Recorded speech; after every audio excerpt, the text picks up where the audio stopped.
Recording in progress. Let's go.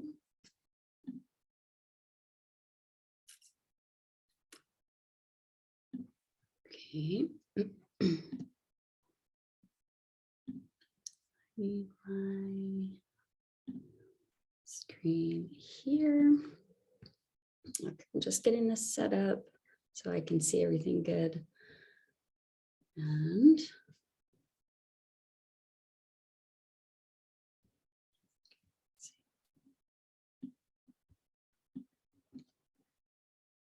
real quick, Mary, could you unmute and let me know that you can see everything? I just want to make sure it's visible to you. Yes. You see the beginning page, regenerative detoxification? Yes. Cool. Okay, thanks so much. Uh-huh. All right. Move that. There we go.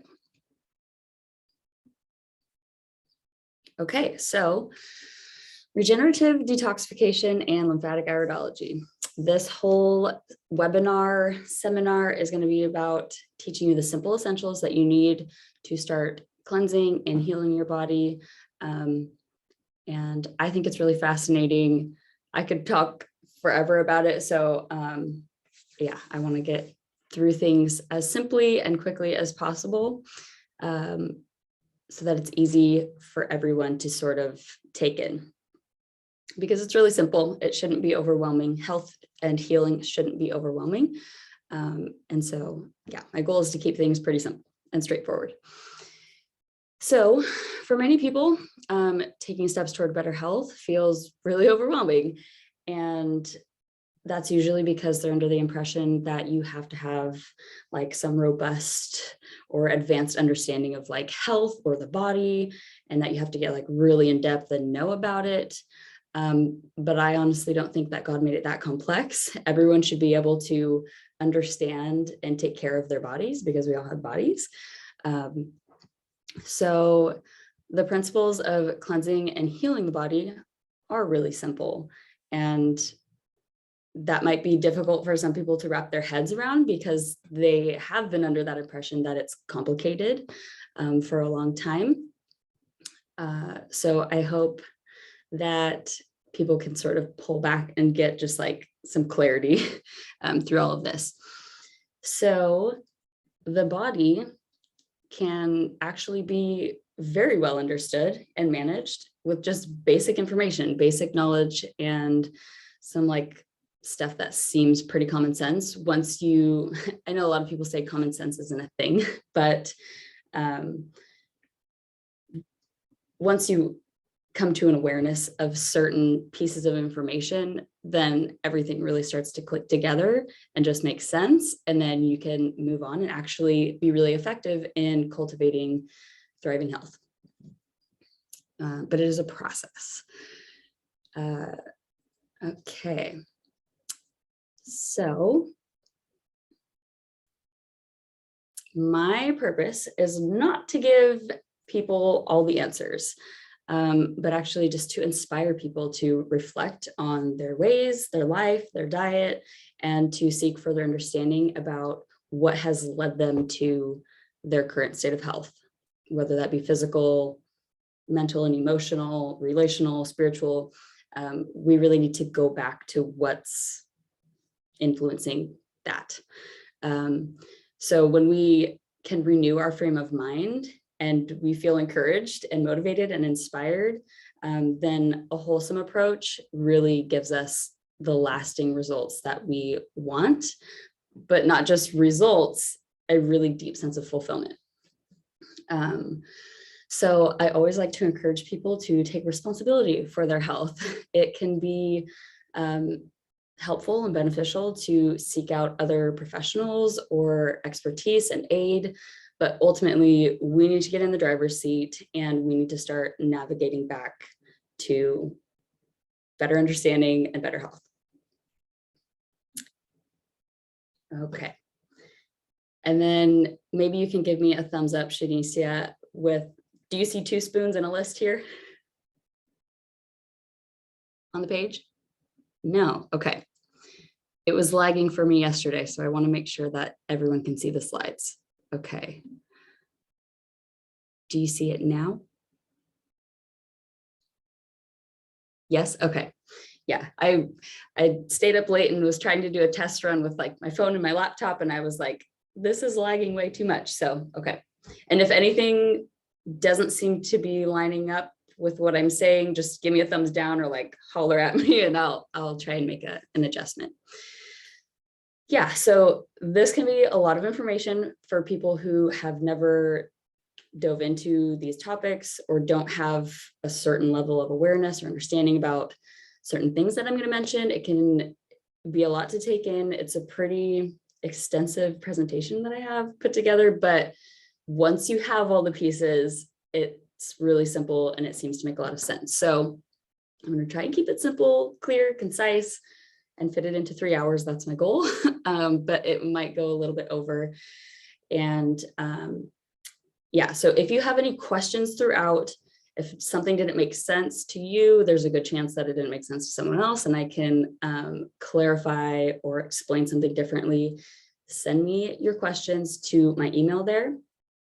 And I'm going to send those out with the recording link later on with the answers to the questions as best as I can. And so as we go through this, do your best to just keep an open mind. Try not to form too many opinions going through it, because sometimes we try to fit new information into the old box of understanding that we have and it doesn't fit. So I just suggest trying your best to pull back and just let the information be presented to you. And then like later on, let your subconscious mind, because your body is super intelligent, your mind can retain so much information that just sits in the back and you're not even aware of. And then as you are looking at your health through a more intentional, holistic lens, the bits and pieces of information that apply to you throughout this presentation, they will pop up and you'll be like, oh yeah, okay, that makes sense. I'm going to do this now, or now I can understand that better because that's what I learned or whatever. So yeah, okay, let's go on to the next slide. Just to confirm again, do you see a red slide now with a list of 5 things?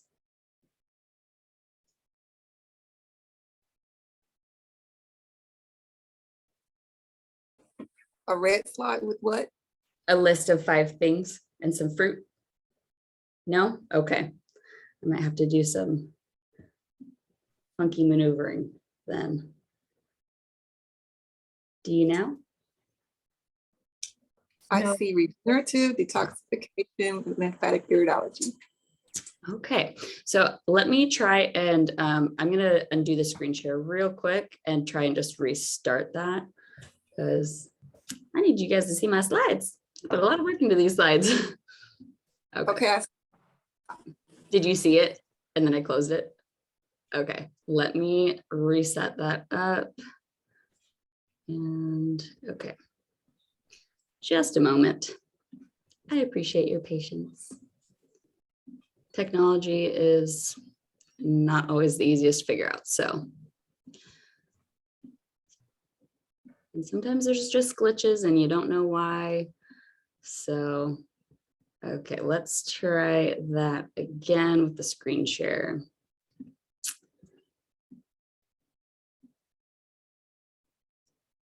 Okay, do you see a red slide with some citrus fruit and, okay, cool, you're awesome. Yes, so this is just kind of an overview of what we're going to cover in the order we're going to do that. We're going to go over some basic lymphatic iridology stuff, understanding disease, regenerative detoxification, nourishing our bodies, and then some lifestyle mindset things to help you be successful in your healing journey. Okay, so lymphatic iridology. Do you see the eye? Is it good? Yes, okay. All righty. I wanted to share the scripture because it's something that brought me back to my own awareness of iridology. I'd known about it a long time, kind of flew off the radar for me. And then when I read this, it was really an answer to a prayer.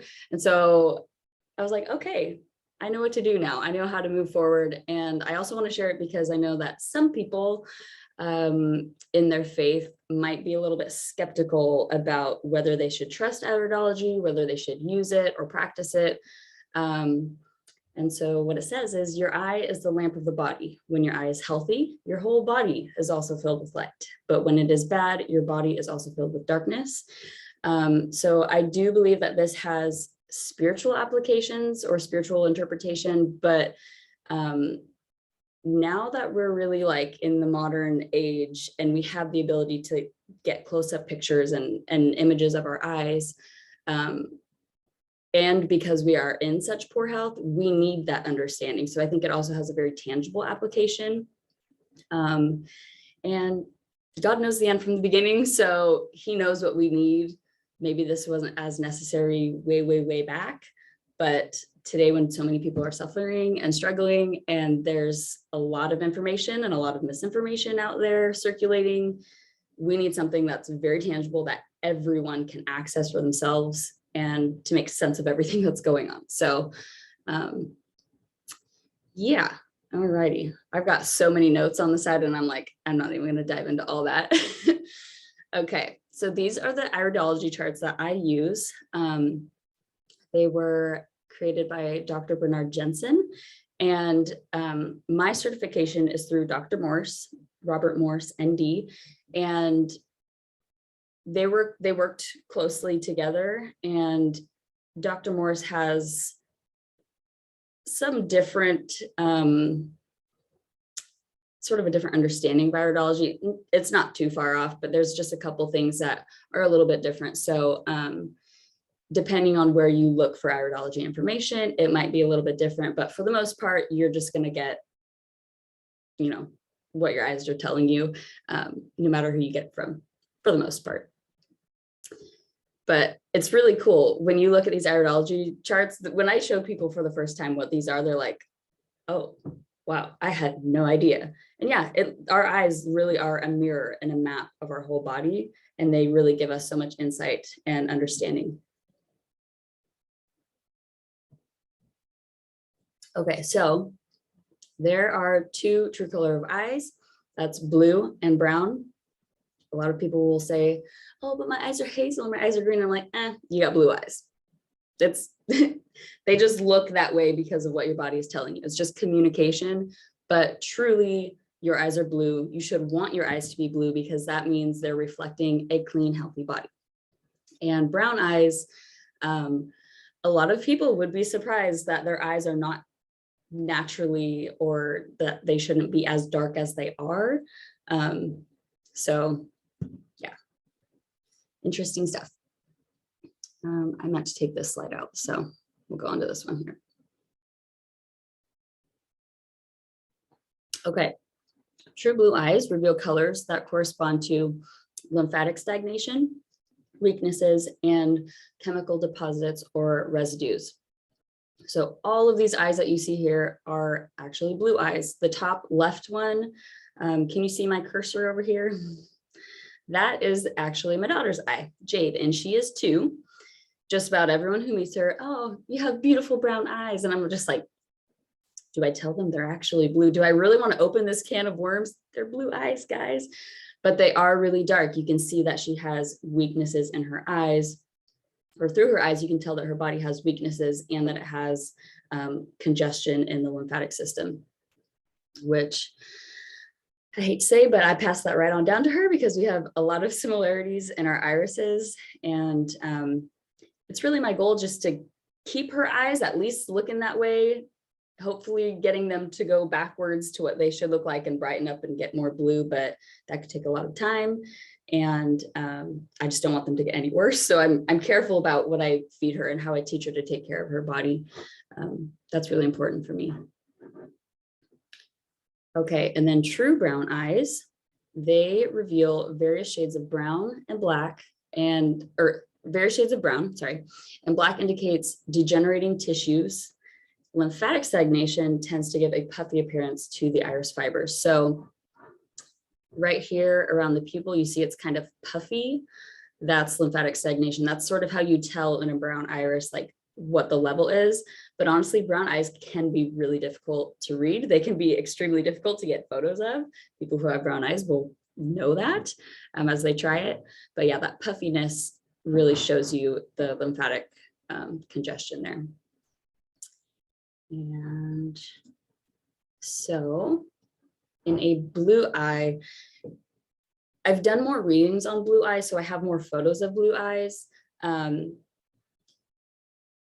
I think that most people would find that they are reading other people's eyes that are blue. So a lot of this information does pertain to blue eyes, but it's the same stuff with brown eyes. It's just a little bit more tricky to tell. It takes a little bit more practice.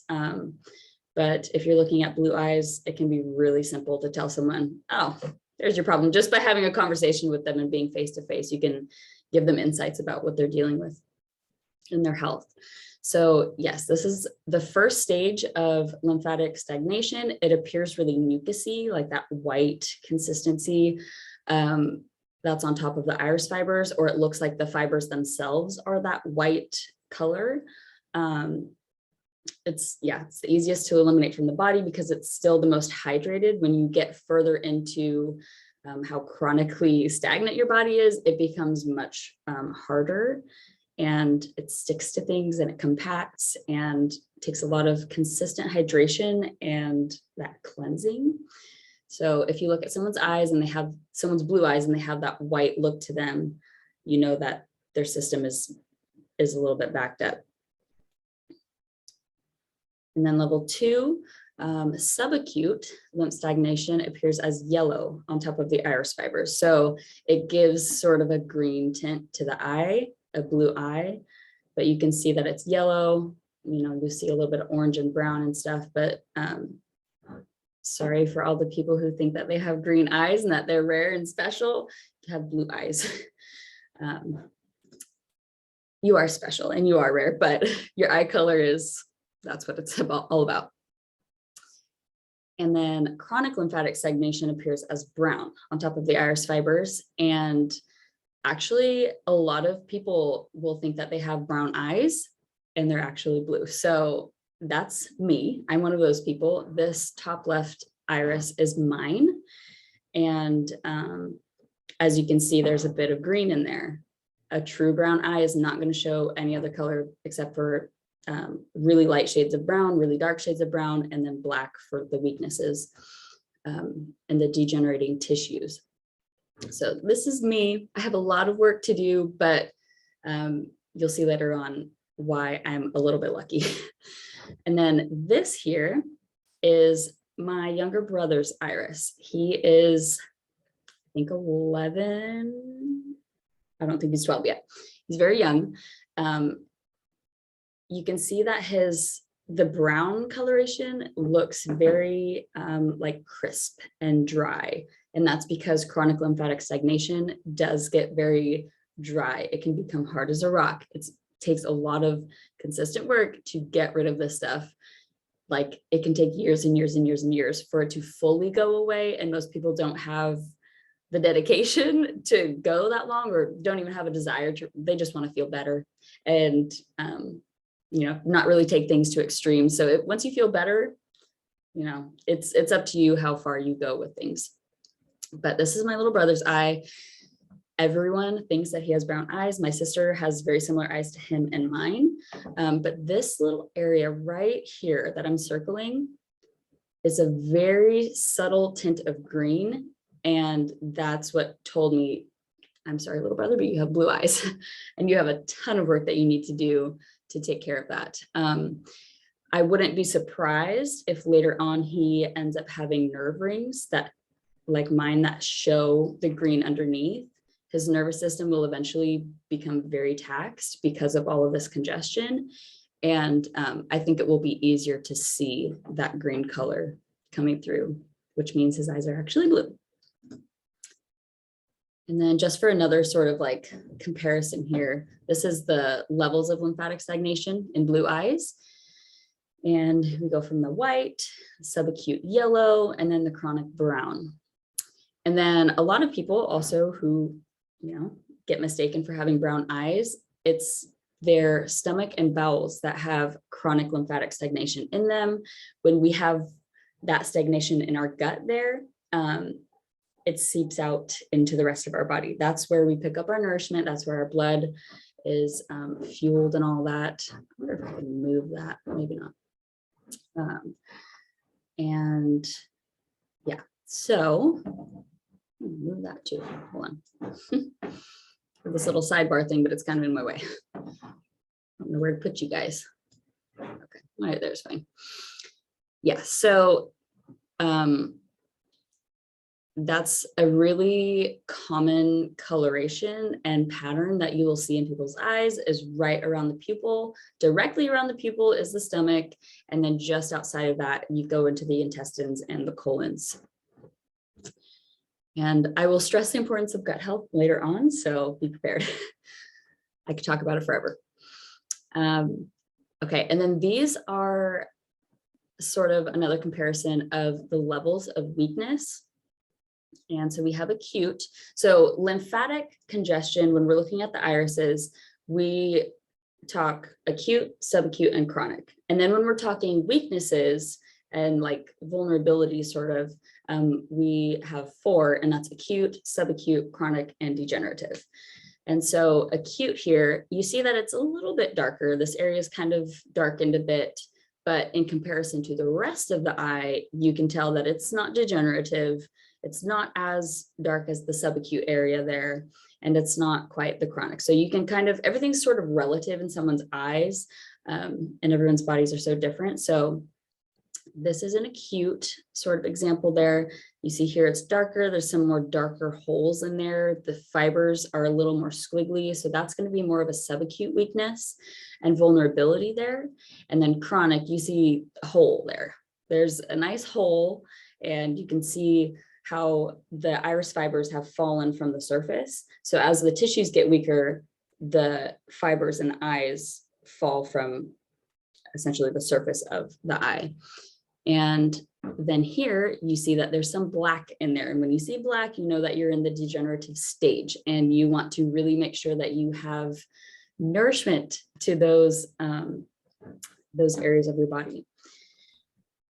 I've used this eye again because this was a really good picture. And actually this eye and the other eye too, they're very similar, but the person who these eyes belong to, you from the outside, you would have no idea that they have any health issues. They look so beautiful and so perfect, but on the inside, they have pain. They have sensitivities. And from the outside, you would never know it. And that's another reason why I think that this has a very, that this like application of iridology is backed by scripture. I think that God actually did give us this, because we do have so many people walking around who look strong and healthy and fit, but they have things going on inside that no one else would be able to tell. They need understanding on that. So many people are told, there's nothing wrong with you. You look fine. Your things are coming back to normal. Your tests and stuff are normal, but they know something's not right. They know something is not normal. They have pain and discomfort and that sort of thing. So I think that the eyes really are the window in. This is a tool that's really quite simple, that if you just have a little bit of practice, if you study it just a little bit, you can really help a lot of people understand what they're dealing with in their health. And everyone wants to be healthy. So anytime you can share, insight, it's always a good thing. So, okay, open lesions like these ones here. This one's almost closed off. You can see that the edge right around there looks like it wants to close. This one here is nice and open. This side is closed off, this side is more open. So those ones indicate that nutrients and circulation and metabolic functions are still moving through the tissue, but at a reduced rate. They probably need some cleansing. They probably need better nourishment. So everything that goes in isn't always good for us. And even good things that go in, if they're not in the right proportions and quantities, or if it's too frequent or not frequent enough, there's a lot of factors that play into that, but they're still getting some sort of nourishment and circulation, and things are moving in and out, just reduced rate. And then closed lesions, those are called lacuna. Okay, and those are those like fully enclosed holes or rips or tears that you see. And those reflect tissues that are significantly diminished in nourishment, circulation, and metabolic function. They're closed off. They're sort of encapsulated a little bit. And let's see. And then the crypts here. This one, so you see this lacuna here. It's a nice big hole. It's closed off on all the sides, but right inside there, there's a sort of a black hole, a black tear or a rip, it looks like, but it's enclosed by like a white lining a bit. It's encircled. And so crypts are smaller, dark lesions, and they usually have that white around them or some sort of, looks like a barrier sort of around them. And that indicates encapsulation in like scar tissue. So the body is doing what it can to protect that tissue. It's doing what it can to protect from toxins or irritants or things outside that are really shouldn't be in there. And those, you know, that encapsulation, that tissue, that scarring is a byproduct. It's not the source of the problem, but it can be a source of new problems. So we really need to get back to what's causing those problems to begin with. And a lot of that comes back to food, lifestyle factors, just inheriting weaknesses and vulnerability in our bodies and that sort of stuff.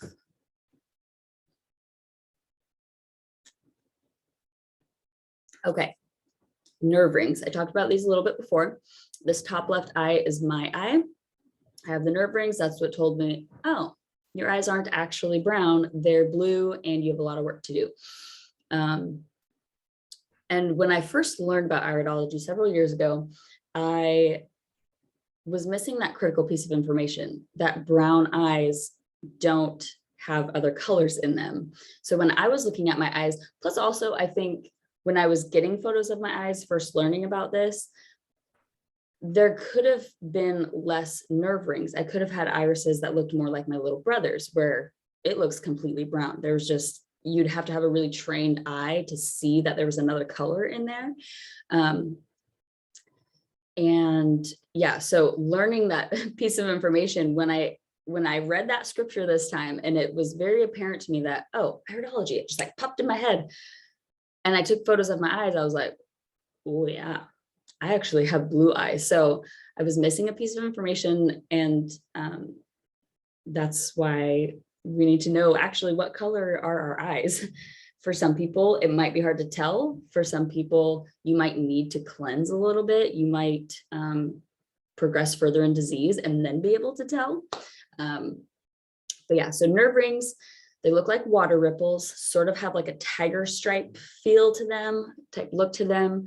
And that really indicates excessive nervous tension and or impairment. So when we have chronic lymphatic stagnation or even subacute, it's causing obstructions. It's causing blockages in the body. It can really restrict blood flow. It can restrict like conduciveness sort of, because like nerves, it's electrical, like we're really electrical beings.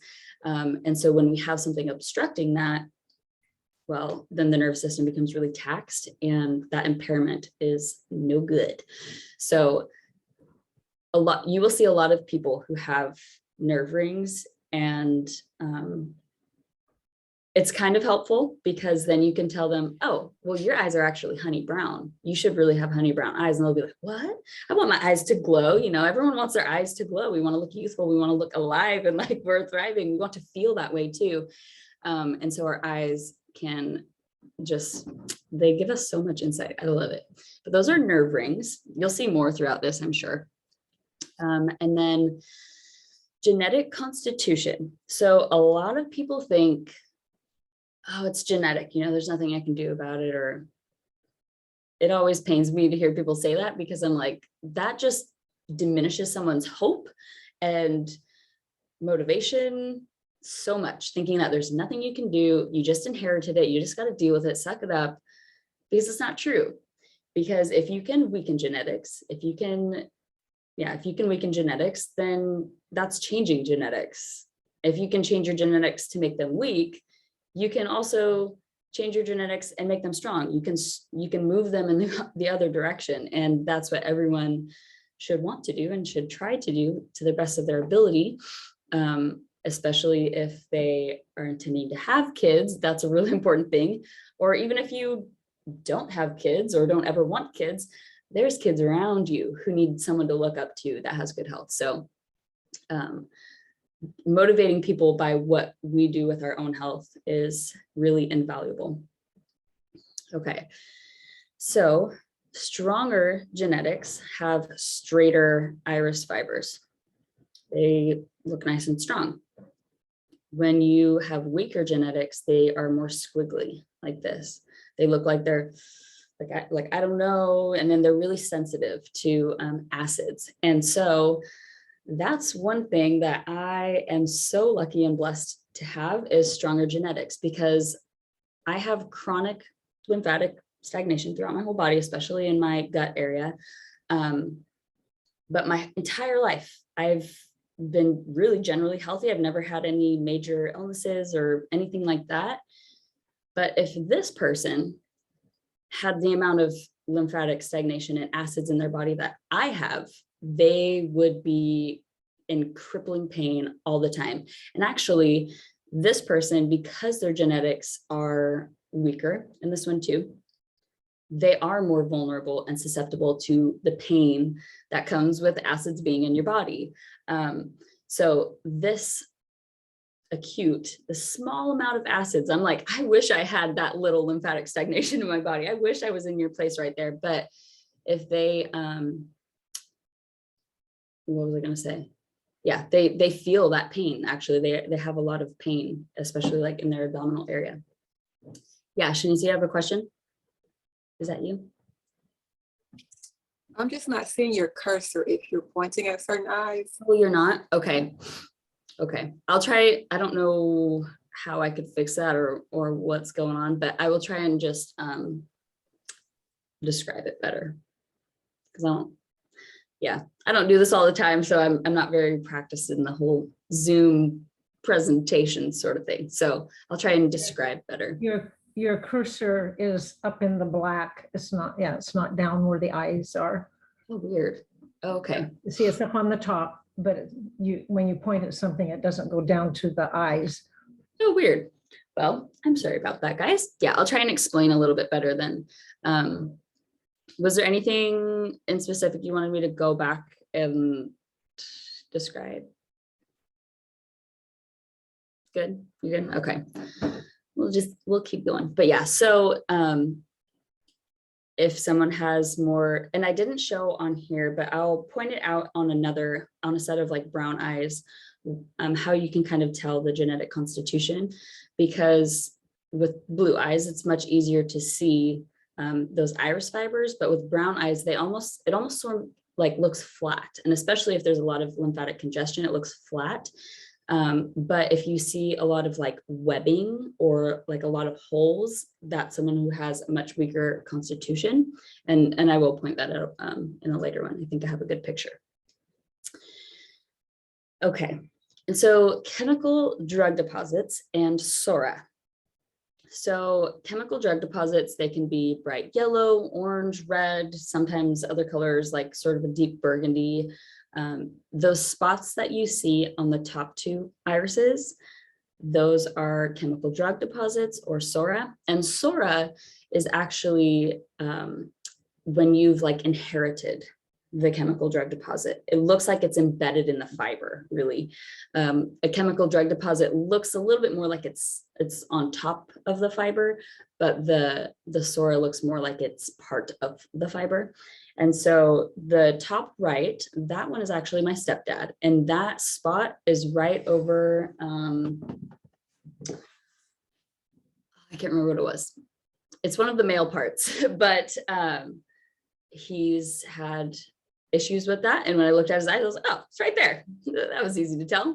You have you've inherited a chemical drug deposit right there. So if we have issues with our tissues,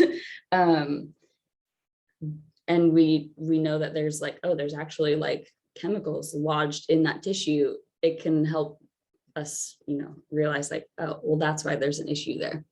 Even though the tissue might be strong, or it might be, not really like impaired lymphatically, it could have that lodging in there. And so a lymphatic rosary, this is the bottom right iris, and you see that like spotty white ring, whitish yellow ring around the outside of the iris. And that is like the lymph node channel system, okay? Lymph nodes are obviously a part of the lymphatic system, and they are sort of like holding tanks in a way for the waste material in our bodies. And they have beneficial bacteria in them that chew on the acidic waste, because if a lot of those acids were just left to circulate the body, or if we had to pee acids out in their like original chemical acidity, it would be really painful. So actually the bacteria help to sort of bring the acids down a level for us. They help to chew on that and break some of it down so that we can eliminate it properly through the body. But when we take a lot of antibiotics, or have lymph nodes removed, or we have kidneys removed, or like adenoids and that sort of thing, the lymph nodes can become backed up, and they can lose their beneficial bacteria that actually help us. And that's where tumors like to form. So if you have a spotty white ring, or even just random spots, sometimes it's not a full ring around the iris. Sometimes there'll be random spots. Those are your lymph nodes. If they become too full, impacted, they can form tumors. And that's actually quite a really intelligent thing that the body does, is it tries to block off and just like put in a closet all the toxins and the waste so that it can be eliminated. And so if people detoxify their body deep enough, depending on how aggressively they go, how consistent they are with their protocols and stuff, people will sometimes eliminate tumors from their skin. This happened with one of my dogs. He had a lump sort of on his back end. He had actually several like tiny lumps. They drained into one lump, and then it eliminated through the skin. So the body really will try and do anything it can to get rid of this stuff. It doesn't want it there. And then if the main elimination channels aren't open, sometimes the skin has to do that work. And that eye that has the lymphatic rosary, you can see around the pupil in the stomach and bowel area, especially on top of the pupil. And that's the transverse colon. It looks orange. It's not quite brown. It has like a yellowish orange, and that is sulfur residue. So when we take sulfur drugs, antibiotics, this person actually, like after I had done their reading, she was like, oh yeah, I've taken a ton of antibiotics in my life. Okay, it all makes sense now, but those residues can be stuck in the bowels and the colons, and they can really impair like nutrient absorption, and also cause, fatigue, brain fog, various other symptoms. But that is a sulfur residue. So it's kind of like a chemical drug deposit, but it's a residue inside of the colon. And then the bottom left iris has a hazy gray ring around it, and you can see that they have cataracts. That is a cholesterol ring. Our body produces cholesterol to neutralize acids, to combat the acids. And so a lot of people think cholesterol is the problem, but really it's the body just trying to protect itself. But again, that creates problems of its own if it's left unchecked and unbalanced. So that's what cataracts are from. That's what cholesterol plaquing inside like the arteries is from. You have acids in your body, and your body is trying to keep you alive. That's the bare minimum. It's trying to keep you alive, but we want to thrive. So we got to understand what our body is telling us. And this really helps us. So the sclera, the top left photo, you can see that there's like a bursted blood vessel. And that can be from pressure in the area. A lot of times we'll see like the red little blood vessels coming close to the eye, and they're different all the time. It depends like how we're feeling. More recently, I had an instance when I think I had like a pinch in my upper back, sort of my shoulder area. And I normally like to do headstands, and I'll lay on my back, headstand, lay on my back to sort of realign my spine. But I had this like pinch in my back, and I noticed that my eye was really red. So when I took my photo, the red blood vessels were pointing to my back. So when I looked at it on the chart, it was like, okay, that was just extra confirmation for me that I have pressure or a pinch or something in my back, a misalignment. And it's not just some random thing that my eye turned red, and my back also hurts. They're related. Their communication about each other. So, but also blood vessels, when they burst in the eye or anywhere else in the body, it's possibly it could do with the parathyroid, and that has to do with calcium utilization. And calcium is what keeps our connective tissues together. It keeps things from prolapsing and falling down. It keeps our tissues strong. And if your body is not utilizing calcium well, or for other reasons, it's sucking calcium out of those tissues, then you can see things like blood vessels, varicose veins, spider veins, that sort of thing.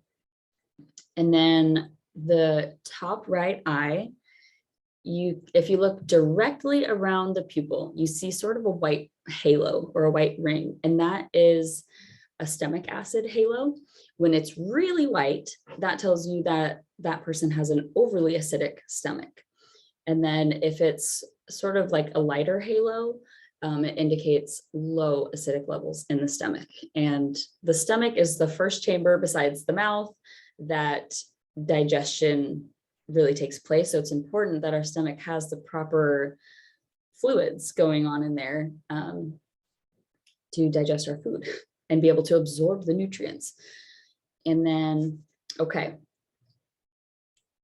a bowel rope. This one, you see on the left side of the pupil, it's like really squiggly, it's thick, it looks like a rope sitting on top. That is lymphatic congestion, really bad in the intestines and colon. I don't know which eye that is, left or right, so I couldn't tell you exactly if it was in the small intestine or in one of the colons, but it's in there. And that's a lot of lymphatic stagnation interstitially, which means in the tissues around the cells, but also it's very likely inside of the walls of the colon and the intestines, whichever one it was there. And then, okay, pupil dilation. Our pupil actually tells us a lot about our irises too. And if your iris is small and really tight, it indicates extreme nervous tension. And then the pupil is wide and open beyond normal, which in the bottom right photo, that is a very open wide pupil, especially if you have a light shining in your eye. That's really not normal. And that's my stepsister, actually. And again, she is one of those people who looks extremely healthy on the outside, very fit, very lean, you know, but she deals with a lot of pain. And so many people have told her, there's nothing wrong with you. And it's like, we need her eyes to be able to tell her, you know, what you're actually dealing with, why you're struggling and suffering. And so the big open pupil beyond normal, that indicates nerve depletion and exhaustion. Okay, and all of this is really just basic. You know, this is something that people have to study on their own, really, to get in depth and really just practice. But these are a lot of the common things, covers most of it that you'll see in people's eyes. So if you see someone's eye coloration is funky, you know, you can kind of tell them what it's about. And I want you to be able to read your eyes too. Take a little bit of time, print them out, make some marks on them, and that will just help make things so much clearer as you try out different things to help your body cleanse and to regenerate. And there's one point I'll mention after I do this slide. Okay, so a skin ring or a scurf ring. And if you look at the top left iris, that blue with lots of yellowish white in there, but it's the outer ring of it is like really closed in. So that indicates that you have a lot of waste building up in the skin.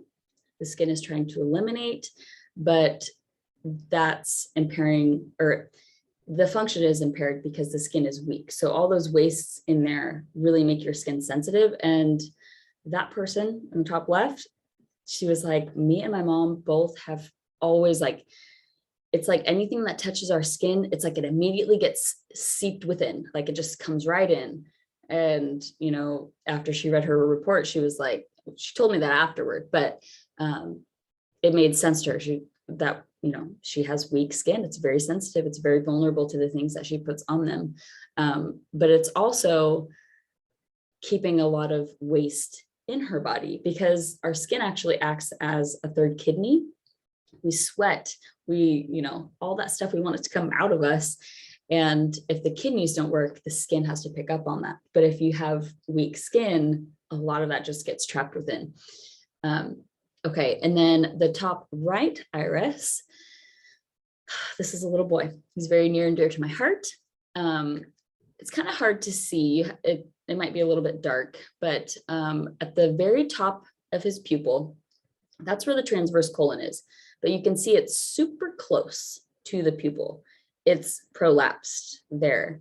And that means his transverse colon has dropped down. And looking at him on the outside, you can tell by his posture, by the look in his eye. And then also if you have worked with him and you have an idea of his sort of like cognitive abilities, you know that transverse colon is prolapsed. He can't, it's not, that loop is not there being supported very well because the transverse colon has come down. And the brain, when you look at the iridology charts, and I'll show you in the next slide, the brain sits right on top of the transverse colon, and that gut-brain connection is very real. So he struggled with that. And also spasticity. So if you look, so again, the top right iris, if you look just beneath the pupil, that's another portion of the colon. It's the last part of it. It's again pinched up near the pupil, and that's spasticity. So it's got some nerve spasms there. It's not functioning properly, and that's probably because of the toxins that are accumulating in the lymphatic system right there, which you can see it's really yellow in that spot. So it's being affected by that. And then the bottom left pupil, or the bottom left iris, is blue. And on the left side, you see that, I think also on the right side too, it's kind of wedged the pupil, but the stomach the colon and intestine portion right there of the iris, they're bumped out. They're really ballooned out. And again, after she got her report back, she was like, yep, I've dealt with that for a long time. Or, you know, you'll have a pain there or an ache, or it's uncomfortable when you eat or when food's moving through you.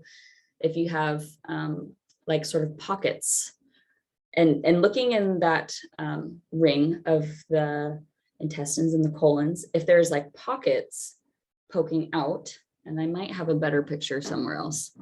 I forgot to put that one in there, but those are areas where the movement is not happening. Things can really get trapped in those pockets, and that can cause discomfort and pain. It can, you know, just really hinder your digestion. It can cause bloating and that sort of stuff. So we want a healthy colon, we want a healthy gut. That's very, very important. And then one of the probably more severe things that you'll see in someone's eye is radii solaris. And looking at the bottom right eye, again, that's my little brother's iris. Radii solaris look like spokes coming outward from the pupil, like spokes on a wheel, or like little like valleys, sort of. And those represent weaknesses that have been present a very long time. A lot of times you'll see them coming up into the top of the iris, out of the pupil, and that's going up into the head region, up into the brain area. And those are sort of like channels or troughs for toxins to be moved into those weaker areas that the spokes are going through. So when you see those in someone's eyes, that's kind of a danger zone. You really do not want to see those in someone's eyes, especially up in the brain area, but they can lead to like Alzheimer's, dementia, Parkinson's, multiple sclerosis, a lot. And actually, so my dad's dad has had multiple sclerosis for probably like 35 years or more. He's been in a wheelchair for a very long time. And so to see my brother have these spokes in his irises, and he's like 11 or 12, I just pray for him, really.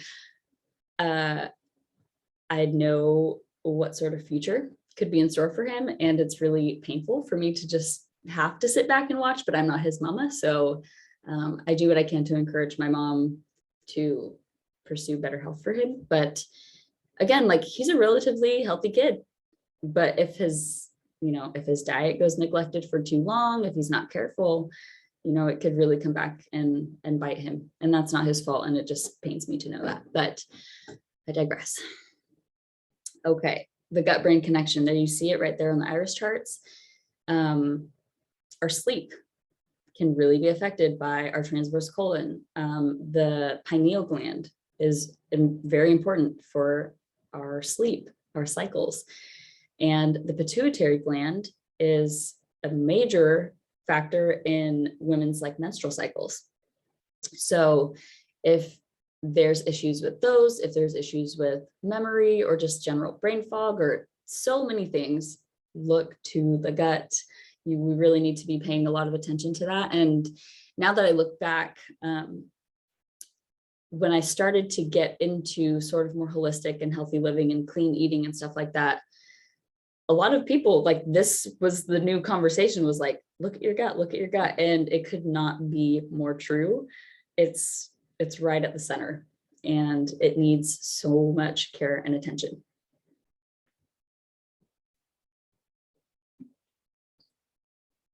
Okay.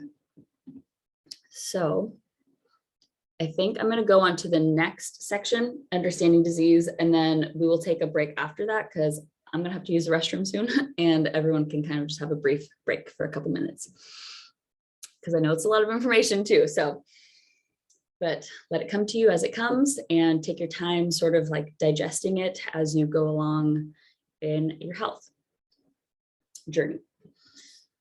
Okay, so in order to successfully reverse and prevent disease and just maintain a strong body, we need to have a right understanding of what causes it to begin with. What is disease? There's a lot of fear in the world right now about getting sick, about contracting things, and that's valid, but we would be far less vulnerable and susceptible to those things if our bodies were clean.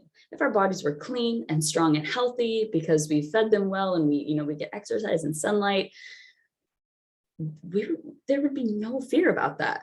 Those things would come and pass through us. Our body would know what to do. This is not something new. Our bodies have that system, our immune system, for a reason. And our lymphatic system is a major problem with viruses and irritants. They get trapped in the highway that bad things are supposed to be flowing out from in our body. And unfortunately, when we are born, we do not inherit a blank slate. Instead, our health is a composition of diet and lifestyle choices or circumstances. We can't always help the things that we have to eat, or whether or not we can exercise, or work, or what's up. So sometimes it's just circumstance, but we inherit these things from our parents, and they inherited their constitutions and the composition and the wastes in their body from their parents. So It doesn't really help to point fingers and blame too much, because ultimately everyone can only help themselves. I can't jump in your body and your lifestyle and force you to eat things and force you to not eat things and do things a certain way. Everyone really has to take on that responsibility themselves. And, but it does help to look back and reflect, where did this come from? What is the source of it? And that's really like what this whole thing is about. Like, we're getting to the bottom of this. We want to uproot the nasty stuff, get rid of it so we can move on and, feel our best and do our best. Okay. And so I wanted to do a couple definitions about disease and sort of break that down. Some people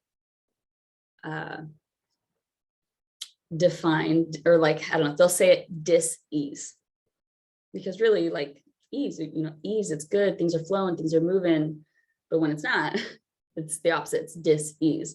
But we think of this word disease as like you're catching something, or, it's something out there that's affecting me, we don't think clearly and reason to what the source is. And that's what makes so many well-meaning attempts to get healthy fail, because they don't have the right understanding of what's causing the pain or the disease or the ugly symptoms to begin with. So disease is a disorder of structure or function in a human, animal, or plant, especially one that produces specific signs or symptoms, or that affects a specific location and is not simply a direct result of physical injury. So we kind of just like toss physical injury out there. That's not disease. We know that it's, I feel a pain in my elbow, or, I have something wrong with my heart or my lungs, like this disease. It's really disorder of structure or function. And that's like the key part. So I wanted to break down disorder a little bit more and give you a definition of that. Disorder is a state of confusion.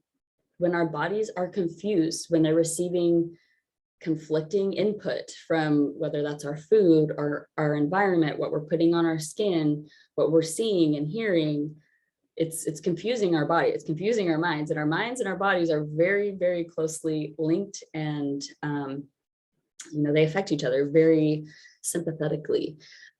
It's a disruption of peaceful and law-abiding behavior.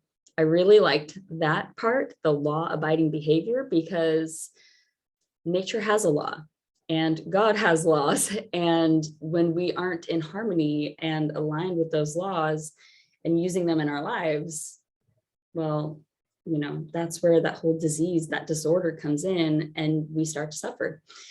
And the disruption of the systematic functioning or neat arrangement of something. So when I read that, I think, neat arrangement. We have bones, they stack on top of each other. I think especially of the spine, when your spine's out of alignment, everything's affected. So everything affects everything else in our bodies.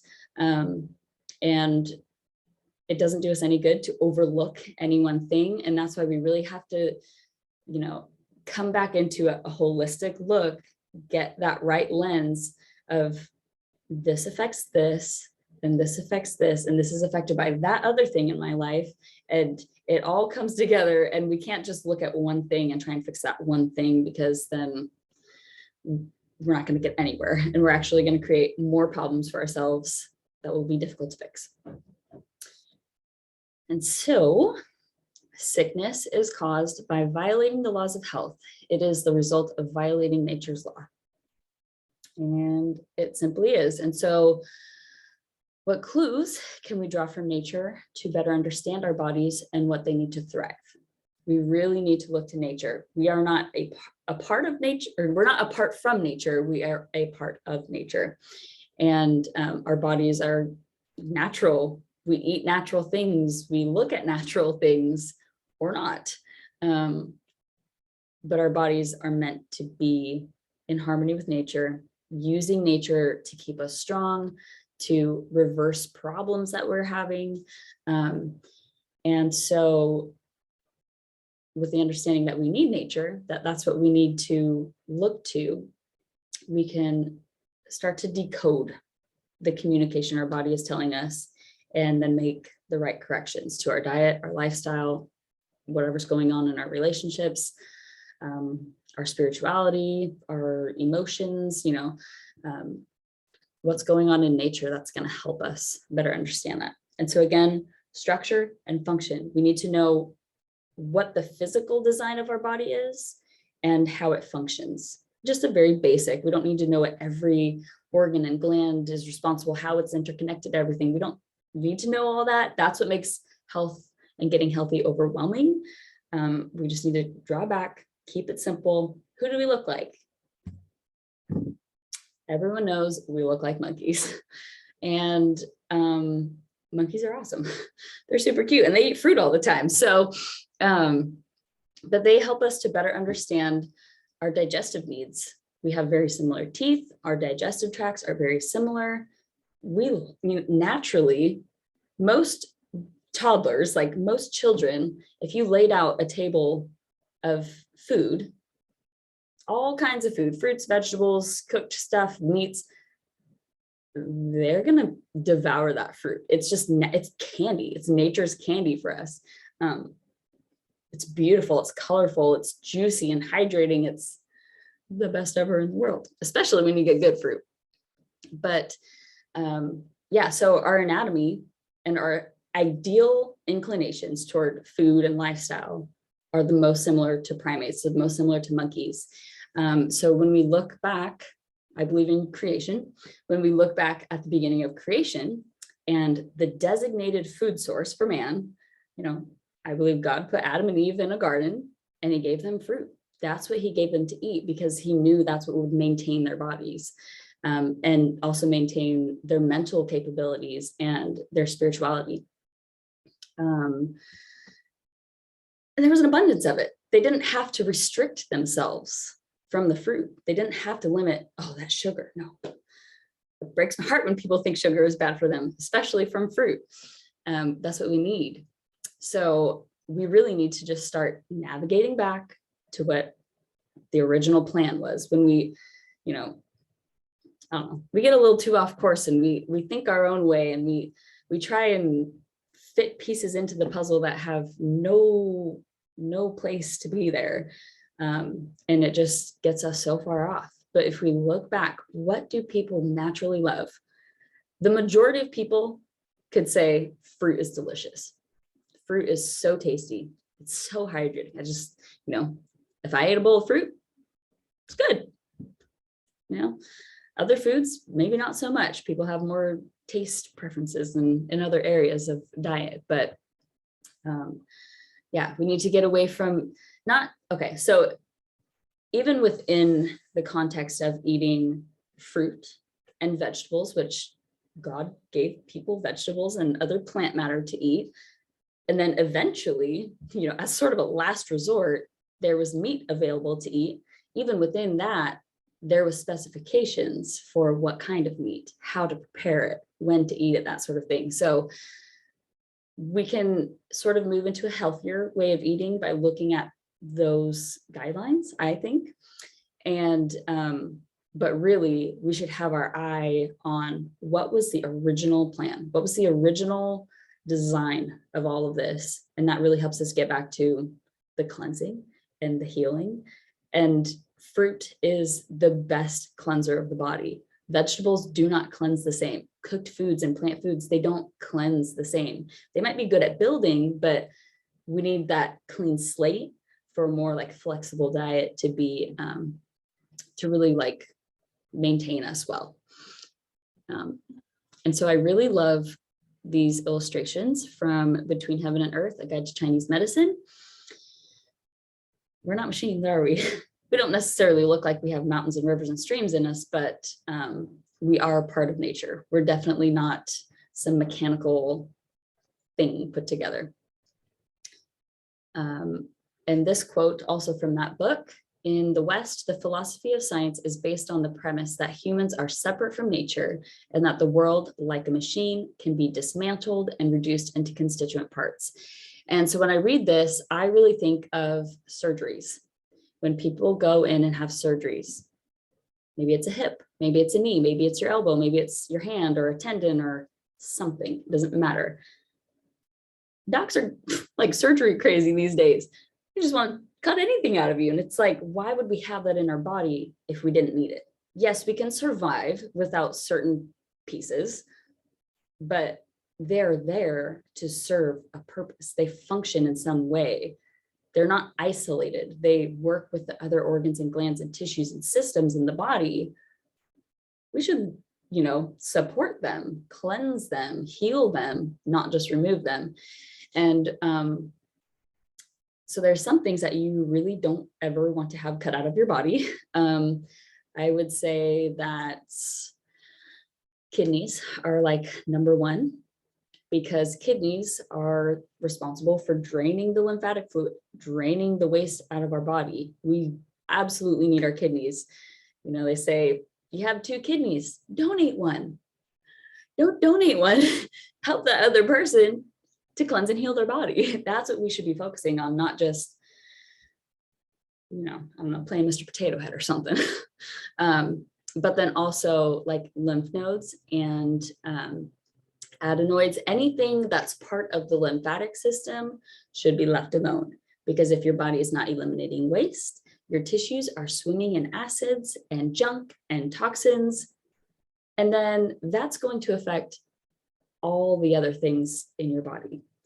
And you can't put a lymph node back in once you take it out. So, and sort of on kidneys still, if somebody needed a kidney replacement, you go and put your kidney in that other person, they are bound to come down with the same problem because they didn't fix the source of the issue that was damaging the kidney to begin with.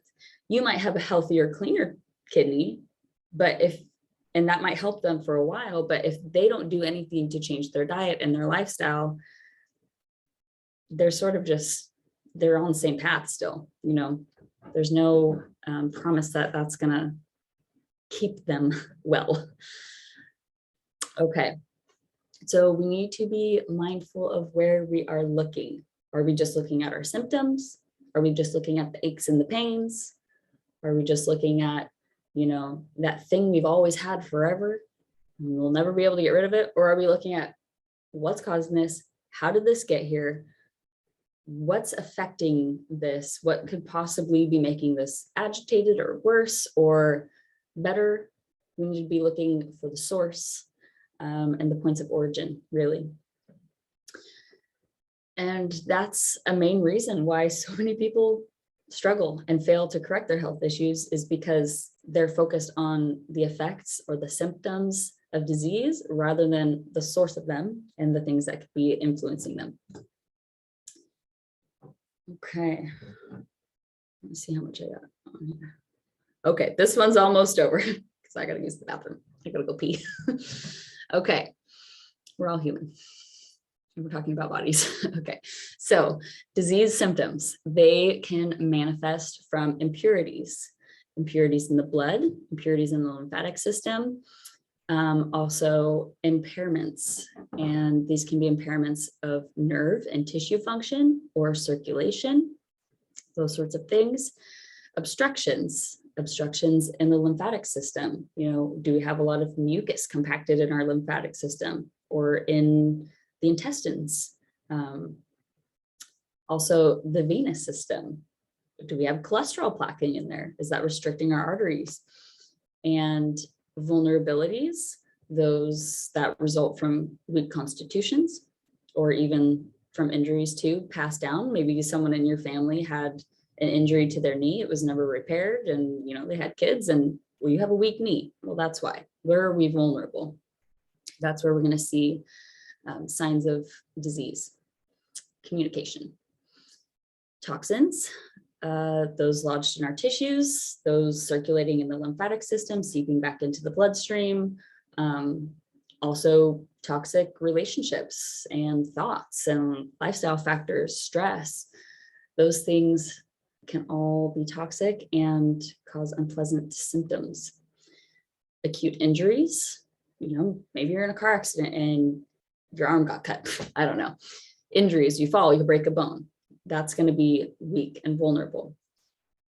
And those could potentially affect other structures and functions in the body, different systems and stuff.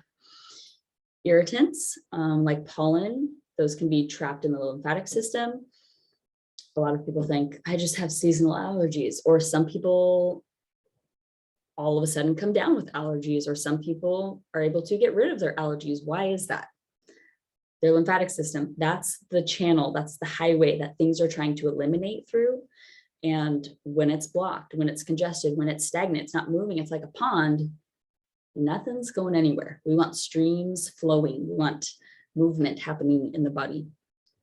And imbalances in physical structure of the body, I think of the skeletal system, the spine. When those things are out of alignment, that's going to affect everything else. But also like hormones and lifestyle factors. And those aren't necessarily the source. They're an outcome of what the problematic factors are that you're living and eating and breathing and that sort of stuff, what you're consuming. But again, those create problems on their own. So one of the most important things we need to understand about disease is chemistry. It doesn't have to be complex. You don't need to have a degree or go to college to know about simple chemistry. This little chart is pretty much all you need. You have acids, they're red, they're hot, they're burning, it's like fire. And you have the cooler tones, those get into the greens and the blues and the purples. So acids and alkaline or base chemistry, they're opposite. They sort of meet in the middle where you're neutral. The blood is about neutral. If your blood was too acidic, you would die in a handful of minutes. So the blood is really good at maintaining an alkaline state. The lymphatic system, though, that's where acids are designated to be dumped into. So when that gets out of control and it's not draining well, that's when we start to feel the pain and inflammation. That's a really popular word that people use. And a lot of people don't even understand what that is. They just think it's some disease or some symptom, but inflammation, you break the word down, inflame, you're inflamed, you're burning, it's hot, it's acid. We need to get rid of the acids. They're burning, they're coagulative. So they take things that are in a fluid state and they start to clump them together. You know, they're semi-fluid or semi-solid. Complex, when we eat things that are too complex, and I think of protein, for example, preformed protein, like in animal flesh, it's complex. The structures are already built and they're like bound together. So the body, our bodies, our cells trying to break those pieces apart to try and use them, the effort that they have to put into breaking it apart to use something from it, they're creating their own acids, just trying to get fuel from it. And so that's a very negative cycle to be in if you're a big meat eater, or yeah, that's a very nasty cycle to be in. You're going to have lots of acids in your body. But also proteins, the structures that make up a complete protein, like a formed protein, they're called amino acids. They are acidic. It's very simple. It's very clear.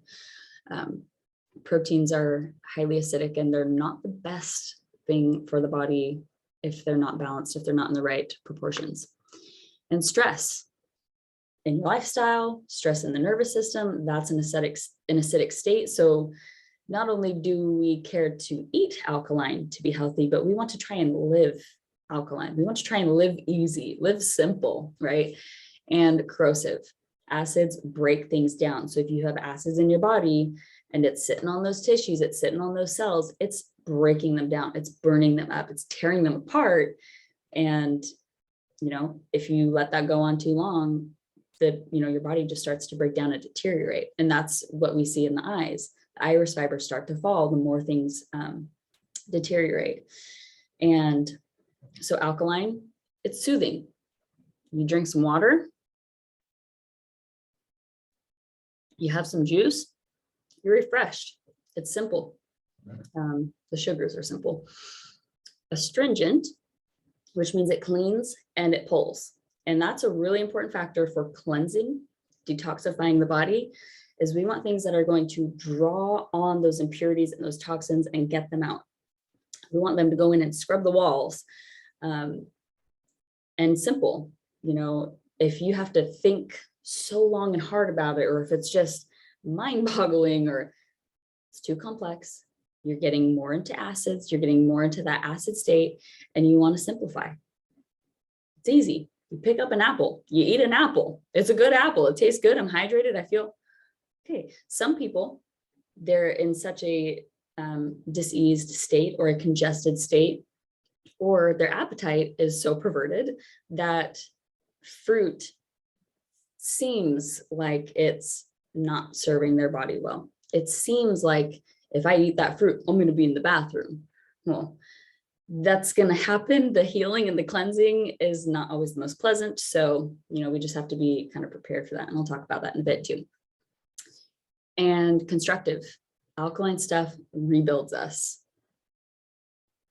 That's it. I mean, it's as simple as that. It constructs, it builds, it gives us the tools and the building blocks we need without being so difficult to use, like acid foods and stuff like that.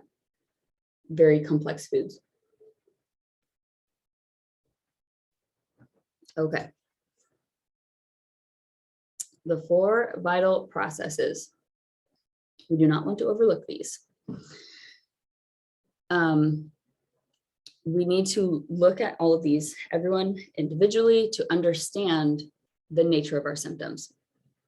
Some people will be stronger in some areas than another. Some people might have a nice, strong constitution, be able to really digest their body well. They might have the right like stomach acids and juices to break down their food well, but they might have chronic stagnation in the bowel that's inhibiting absorption. We might be digesting well. We might feel good after we eat, you know, no pain, no discomfort, no bloating, but we're not absorbing it. Okay. And then that could lead to other issues like, you know, a lot of people will say, well, you're anemic, you need to take iron. Well, maybe it's not that you aren't consuming enough of it, but are you absorbing it? Are you able to utilize it? And when it comes to utilization, we need to really look at our glands. The adrenal glands do so much. The thyroid is so important for, you know, the metabolism of our body temperature, so many things. And ratios, proportions, the things that we're consuming, if they're isolated, so when you pick up an apple, everything in the apple is in perfect proportion, ratios, everything is exactly how it should be. The hydration, the vitamins, the minerals, and it's all in organic form too. So you consume it, the body can recognize it. It's an apple. It's got those things in it. But when we take a supplement, you got all the different vitamins and minerals in there in whatever percentage they feel like putting in there. It might not be balanced and ratioed in the way that the body can identify it and absorb it and thrive because of it, really. And those first three, digest, absorb, and utilize, are very much influenced by our ability to eliminate. And that's really going to point us to the kidneys, especially the skin, but also the strength and the function of like the colon, because that's also, it does do some eliminating. It eliminates the food waste, but other wastes can also be dumped in through the gut. So if you ever have like a blood test done and they say, oh, you're deficient in this. Well, okay, deficiency, look at, are you able to digest your food well? Can you absorb the things that you're consuming? Is your body utilizing them? Do you have some glands down? And that's where it really helps to look at your irises. Not enough calcium, gut brittle bones? Well, maybe you should drink some more cow milk. There's lots of calcium in there. Okay, well, the cow's milk is acidic. The body's going to have to protect itself from those acids, and it's going to draw on the calcium we have in our body to neutralize it. So I would look instead to the parathyroid, you know, go look at your eyes, look and see. And a lot of this takes research too, you know, just being willing to learn and look for the answers. Yeah, so these are some processes that you don't want to overlook. You don't want to forget about them. They will really help you to understand the nature of your symptoms. So if you're ever confused about something, come back to them. And I do want to put together a sort of just like what these slides are. Maybe I'll just put together like a document with the slides so that everyone can go back and not have to watch the whole thing again. I'm going to try and put something together because really these are all just the essentials, and it helps to be able to look back, and sometimes our notes don't catch everything. Okay. I'm glad I made some juice because my mouth gets dry. All this yapping. Okay. So again, the body wants us to thrive. The body wants us to live. It always wants to be in a state of optimal function, and it can be, or it won't be, depending on what we give it. And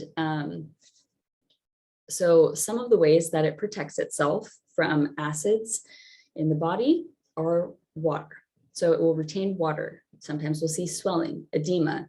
And that's one thing that when you're detoxifying, you can see these things moving to different areas, especially if you already have like water retention and edema as like a symptom that you're trying to correct and heal.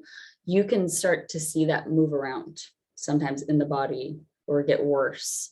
A lot of things tend to get worse when we're healing because the body's like, oh, finally I can do something with this, but it's not pretty. The healing will come soon. But the water is there. If you remember, the blood is neutral. Water is pretty much neutral. And so water tends slightly, very slightly in the direction of being acidic. And if you remember acids, it's corrosive. So it seems a little bit odd that you can break down acids with acids, but water is so close to that neutral point that somehow it works. And so you'll see water retention sometimes happening in areas that are really acidic. And so it's trying to break up those acids. It's trying to, just get things diluted and neutralize. And so water might not be pleasant when we're retaining it in areas of the body we don't want, but it's just trying to help us. So we really need to get back to the point and support the body the right way to get rid of it. And then calcium, I mentioned earlier, that's what holds our connective tissues together. It's our nails, our skin, our colons. A lot of women will have like prolapsed uteruses. They probably have an acidic environment in that area of the body. And so to neutralize those acids, it's pulling the calcium from those tissues to neutralize the acids, but then you're left with a weak uterus and prolapse, whatever. Similar with the transverse colon, can be prolapse there, possibly because it's overly acidic, drawing calcium from the connective tissues, and it's weak. But also parathyroid and thyroid. The thyroid is like the butterfly in the throat. And then on the back side of it, I believe it's 4 glands. There's like 4 tiny, just little balls, little glands, and those are the parathyroid. So if you have a parathyroid issue or if you have a thyroid issue, you can kind of expect those things to be playing together because they're just so closely connected. But looking to the parathyroid, look at your eyes, see if you can see it on there. It's sort of tucked into the lung and like intestine, colon area. So you got to just kind of use your best judgment, especially if you don't have much practice reading eyes and trying to see. And then cholesterol, I sort of mentioned that earlier. Cholesterol is lipid. It's a lipid base. And so lipids are like fat. It's like mucus. It has that consistency to it. But again, if it's left unchecked, it can start to compact and harden and plaque. So cholesterol is really just the body trying to neutralize those acids, protect you from their corrosive nature. But that creates a problem of itself. Mucus, a lot of people have sinus congestion, or they'll get, like sinus headaches or sinus infections, ear issues. So many babies have ear infections and ear problems, ear, nose, throat, all that sort of stuff going on up here. It's mucus. But also if you think back to the gut-brain connection, What does their transverse colon look like? Are they able to drain that, that congestion up here, or is it being stopped on top of a congested transverse colon? Is the gut so congested that everything on top of it can't drain? So it's probably not an ear issue, or it's probably not a sinus issue, or even a brain or mental issue. It's probably somewhere beneath it that's causing those things to back up and build up there, and then have their own symptoms because of it. Yeah, so when these self-preservation methods are relied upon persistently, they become secondary contributors to disease symptoms, but they aren't necessarily the original source of the disease. Always try and go backwards. See how far you can take it back. See what you can untangle, and your eyes will really be opened. Okay. The lymphatic system is responsible for moving the wastes and the irritants and the toxins out of our bodies. This makes them the seat of the immune system and a primary point of origin for disease symptoms to manifest. Okay, so when blockages occur in the lymphatic system or in the gut even, but I'm going to talk mainly lymphatic system right now. It's like there's an accident on the freeway. Okay, you have your first responders. They're trying to get to the accident, but if traffic backs up and it's blocking city transport, it's restricting the first responders, they can't get there. And even when they get there, if there's still traffic, they can't get off the freeway. They can't get to where they need to be, which is off the freeway to the hospital. In other words, the toxins and irritants can't, and the waste can't come out of our bodies because there's a block. And a lot of times that's just going to point us right to the kidneys, right to the adrenal glands, but that also comes back to what we're consuming. So people talk immune system, but you can't support your immune system if you're not first supporting your lymphatic system, if you're not focused on cleansing your gut, if you're not opening those elimination channels. You can't just say, oh, these vitamins and minerals, oh, they're so good for your immune system. They're just going to boost you right up through, they got you covered. You can put in as much as you want, but if you're not moving, that stuff's going to stay in there. You're going to be sneezing for days.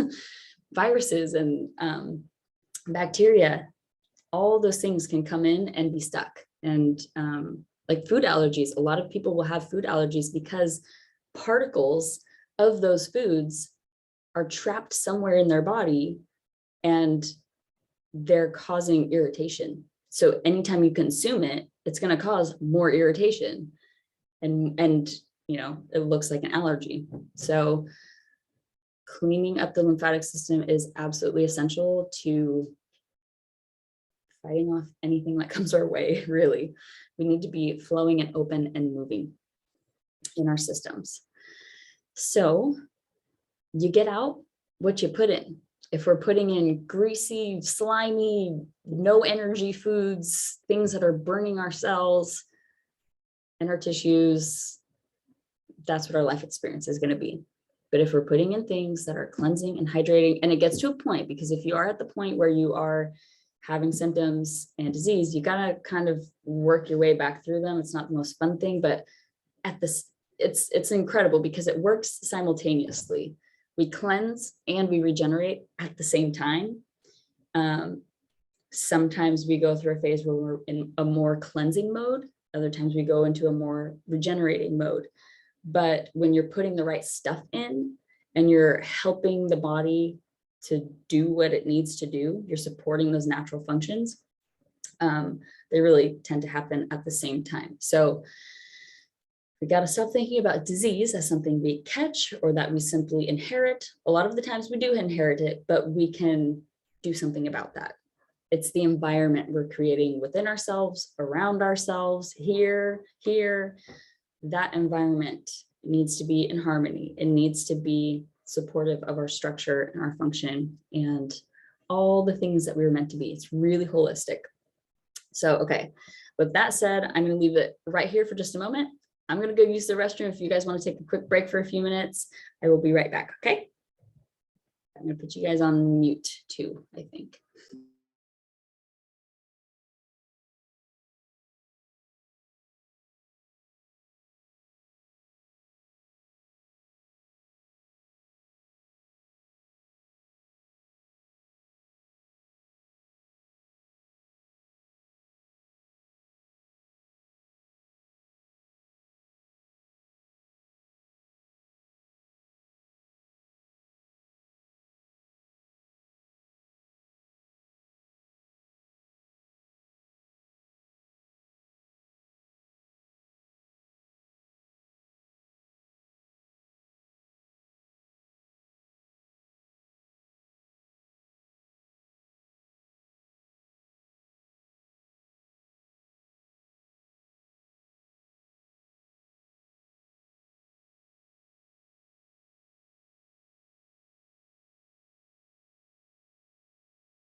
Okay, I'm just going to take a look at something really quick because I don't know. I'm going to stop sharing for just a moment.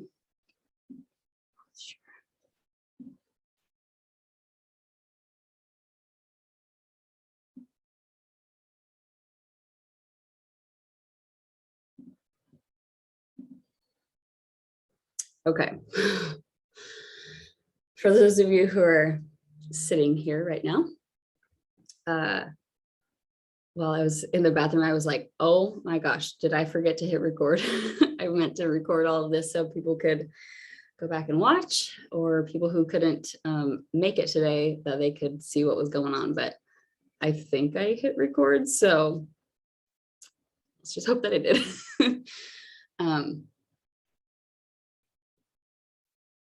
But I am so very happy that all of you are here. It's very important that we take care of our bodies because we have so many spheres of influence. So many people look up to us, even when we don't realize it, even when we don't think so.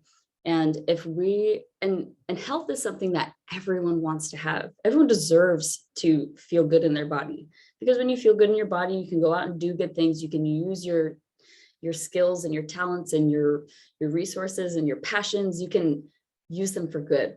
So being somebody who is focusing on their health, even when it seems like crazy to the world or people don't get it, because a lot of people won't get it.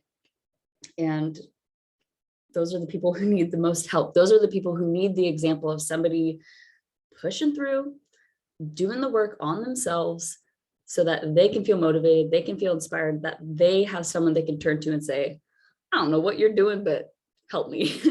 A lot of people need help. And Iridology, I believe, is one incredible way that we can help people.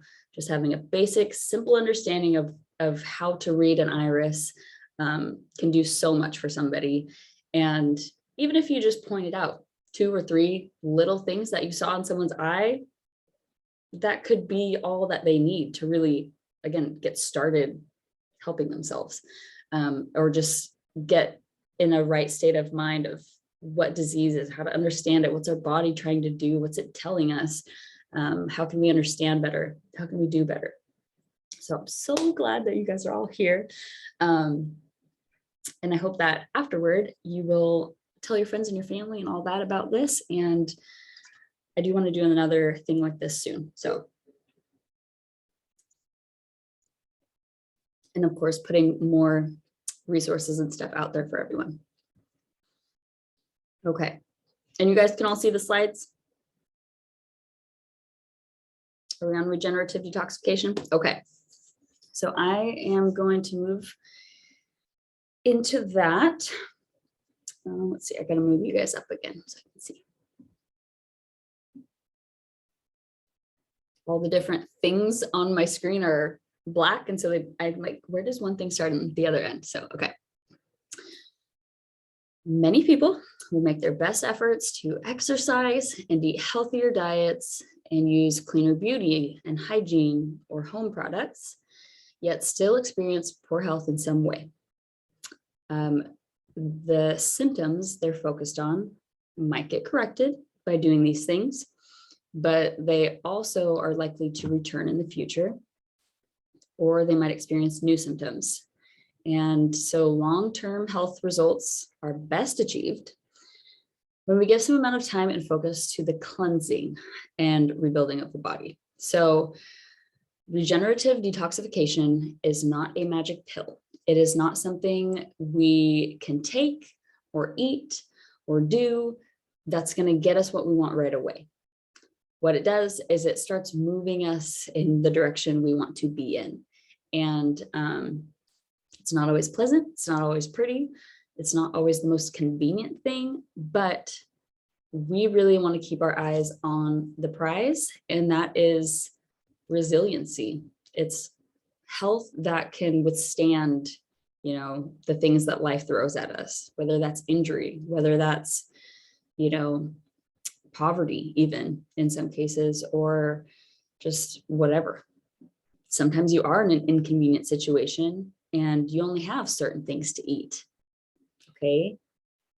If you're in a state where your body is extremely vulnerable and you're really susceptible to the things that you eat and really strongly influenced by them negatively, well, those things that you are going to eat, you know, they're not going to serve you well. But if you bring yourself into a place where your body is strong and it's resilient and it can be flexible in those kinds of circumstances, because the way that this world is looking right now, none of us really know where we're going to be in a couple years.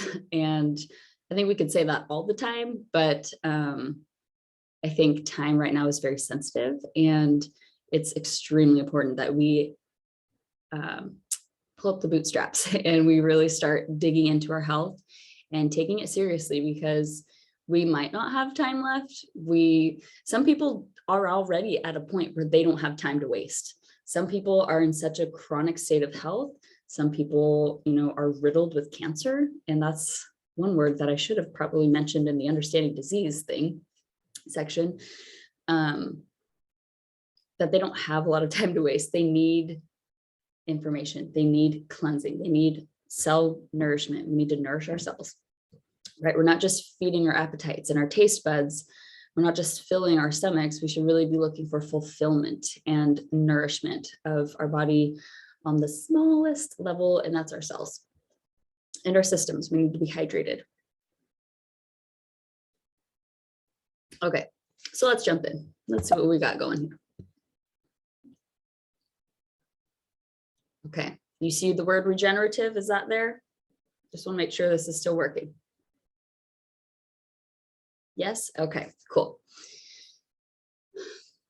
So the action or process of regrowing or replacing lost or damaged tissue. Some people don't know, but many tissues in the body can regenerate or regrow. The thyroid is one of them. That is probably the most common you'd hear about if you sort of looked into it, or if you're in that sort of sphere of where that knowledge is being tossed around. The thyroid, so many people are having their thyroids removed. If you have left if a piece of it has been left in your body, and you take the proper steps of cleansing and fueling your body, you could potentially regrow your thyroid. The body is just so incredible. We are very, very, very, very far from the original plan, the original design, the original constitution of what man was supposed to be. So the chances of people seeing certain things like that, and just people, you know, if that's even your goal, you know, it all just kind of depends, but the body can regrow. So this is regeneration, re-energizing and restoring cell function. We want to ramp it up, you know, bring in the energy, bring in the power, restore the cells, because that's what makes up everything in the body is cells. Besides, well, the systems that are flowing through everything, but and then regenerative can also be spiritual and moral revival. So believe it or not, healing the body can be a very spiritual experience. We are meant to be spiritual. So when we come closer to that ideal that God had set for us in the beginning, especially in our diet and our lifestyle, then our spiritual life tends to follow suit. So food, I know at least in Christianity, is very linked to spirituality. So everything that we do to our body can be like reflected outward. So I'll talk about this later, but just because I mentioned it, like if you're feeling a roadblock, if you're feeling like spiritually stuck, if you're feeling like a mental barrier, or if you're feeling like you hit a plateau with your health, your food can affect all those things, and sort of like shake things up and get the ball rolling. So don't be afraid to use food to affect the other things in your life too. Regenerating the body. Okay, and then detoxification. It's a natural maintenance function of the body that can be supported or hindered by diet and lifestyle habits. It's a process of eliminating obstructions and toxins from the body, mind, and spirit, and environment and relationships and lifestyle also. So I like to say that detoxification isn't something we do to the body. It's something we support. It's something we encourage and promote. When we get cold and flu-like symptoms, a lot of the times it's not because we caught something, there's some bug or virus or whatever going around. It's because the body has got to a state where it needs to get rid of the junk. And it's built up enough energy and it has enough nourishment and enough hydration to be able to do that. So when we're in the right environment internally and externally, the body will naturally detoxify. It's a natural maintenance function of the body. And so when we come into cold weather, like we just had snow here, and people come down with the sniffles, people start coughing. It's because the snow, the cold, that soothing environment is interacting with our body's environment, which for many people is very acidic or it's very congested. And that alkalization is what's initiating that detox response. So you're not draining your sinuses because you're sick, you're actually healing in that moment. Edgar, my husband, he just like makes me laugh sometimes. It's so cute. I'll come down with the sniffles or I'll get a fever and he's like, oh babe, you're sick. And I'm like, I'm so happy that I have a headache right now. Do you know what this means? Like, my sinuses, I'm just blowing my nose left and right. He was blowing his nose a lot today. And he's like, like, can this just be over? And I'm just thinking, it won't be over if you don't start taking care of yourself. It's going to keep, it's going to get worse. It's going to persist like that. But anytime I get a runny nose, I'm like, bring it on, baby. I know what this is. I know what's going on here. So a lot of it's our mindset. We need to have the right mindset, but we need that understanding too of what is disease, what is healing, what is our body doing? What is it trying to accomplish here? So, okay. And we'll go on to the next slide. So 4 traits of the human design are that we are bilateral. And when you look at the body, it's not perfectly symmetrical. You have certain organs on one side, certain organs on the other. You have sometimes pairs of organs. So like you have the kidneys, you have the lungs, you have the thyroid, which has like 2 sides. You have the brain, it's got the 2 hemispheres. We have these separations, we have the 2 ovaries, the 2 testes, like we have that bilateralness. So one reason you don't want to donate a kidney is because if you get rid of that kidney, what's going to drain that side of your body? Watch things happen on that side of the body afterward that aren't going to be pleasant. Things are going to start to back up and drain there. And kind of a cool note, your eyes can each be different colors. I actually grew up with someone who had 1 blue eye and 1 green eye. Everyone thought it was the coolest thing. And then when I figured this out, it was like, that kidney is down. You need help on that side. It's not draining. And so it's reflecting through the iris that side is more congested. It's more acidic than the other. So we're bilateral. We can have 2 different body temperatures. Actually, if you take your temperature, it can be different. That's your thyroid. It's going to tell you which side is functioning better than the other. We're pretty much sensory food processors. We consume through our senses: taste, touch, smell, sight, sound, all those things. And we process it out. So the structure of our body, we're processing food and the function of it. We're taking things in through our senses, structure, function. What is our body supposed to be doing? How does it operate? And another trait of human design is that we are inherently self-healing. The body wants to regenerate. The body makes new cells all the time. If you get a cut, it starts to form a scab, starts to form a scar, it starts to heal itself. We can encourage that self-healing with the right fuel when we eliminate the obstructions and the toxins and the acids from our bodies. And as I mentioned before, weaknesses can be strengthened. Just because you've inherited it, just because it's genetic, doesn't mean there's nothing that can be done about it. Move yourself in the direction of health. Do it for you, do it for your kids, do it for everyone around you who can see you and hear you and be influenced by you. This is more than just us. So areas of renewal that can be affected when we start to promote and actively engage in regenerative detoxification. Our diet and our environment, relationships, habit.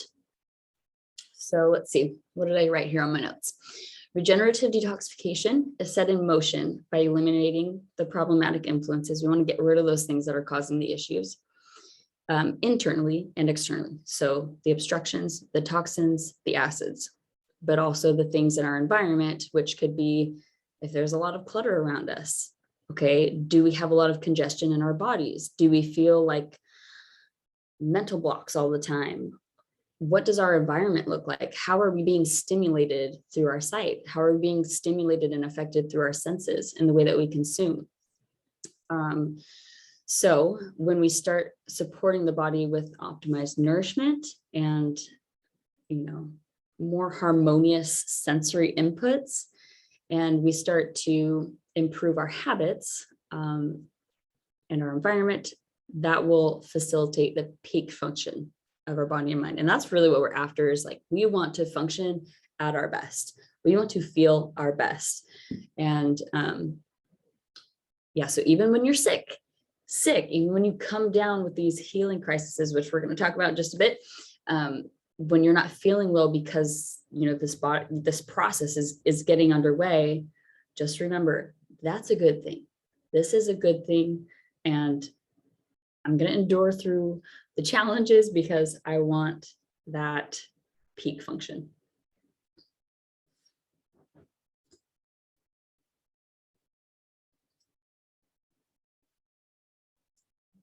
So the three main energy flows that we tend to focus on in detoxifying and regenerating the body are the blood, nerve, and lymph. So a lot of disease symptoms can just boil right on down to what's going on in these areas right here. And looking at your eyes, you can kind of get an understanding of where you need to focus. So the blood, it is the kitchen. It feeds our cells. That's where all the nourishment is flowing to reach, from the top of our head to the soles of our feet and the tips of our fingers, right? It's all throughout. Everyone knows about the blood. Blood is what keeps us alive. We all know this. But very, very little attention is given to the lymphatic system. A lot of people don't even have never even heard what that is. You say lymphatic and they're like, huh? Which is fine because everyone has different understanding and education and that sort of thing. So, but it's really important that we give due attention to the lymphatic system. It's what cleans up the mess. Every time our cells do some sort of function, the waste that's left over typically is acidic, just like the movement and the functioning of cells is acidic. And so the lymphatic system, it takes up more space really in our bodies than the blood does. It is in a lot of places, it will piggyback the blood vessels and stuff. So drawing impurities out of it, but that also runs you the risk of, if you're not doing anything to keep your lymphatic system moving and flowing, those impurities could very well seep into the blood to a degree. Like I said before, the blood is very good at maintaining its neutral chemistry, because we would die if it was too acidic. So, but you can still have impurities, toxins, waste, acids circulating throughout the body because the lymph is just there.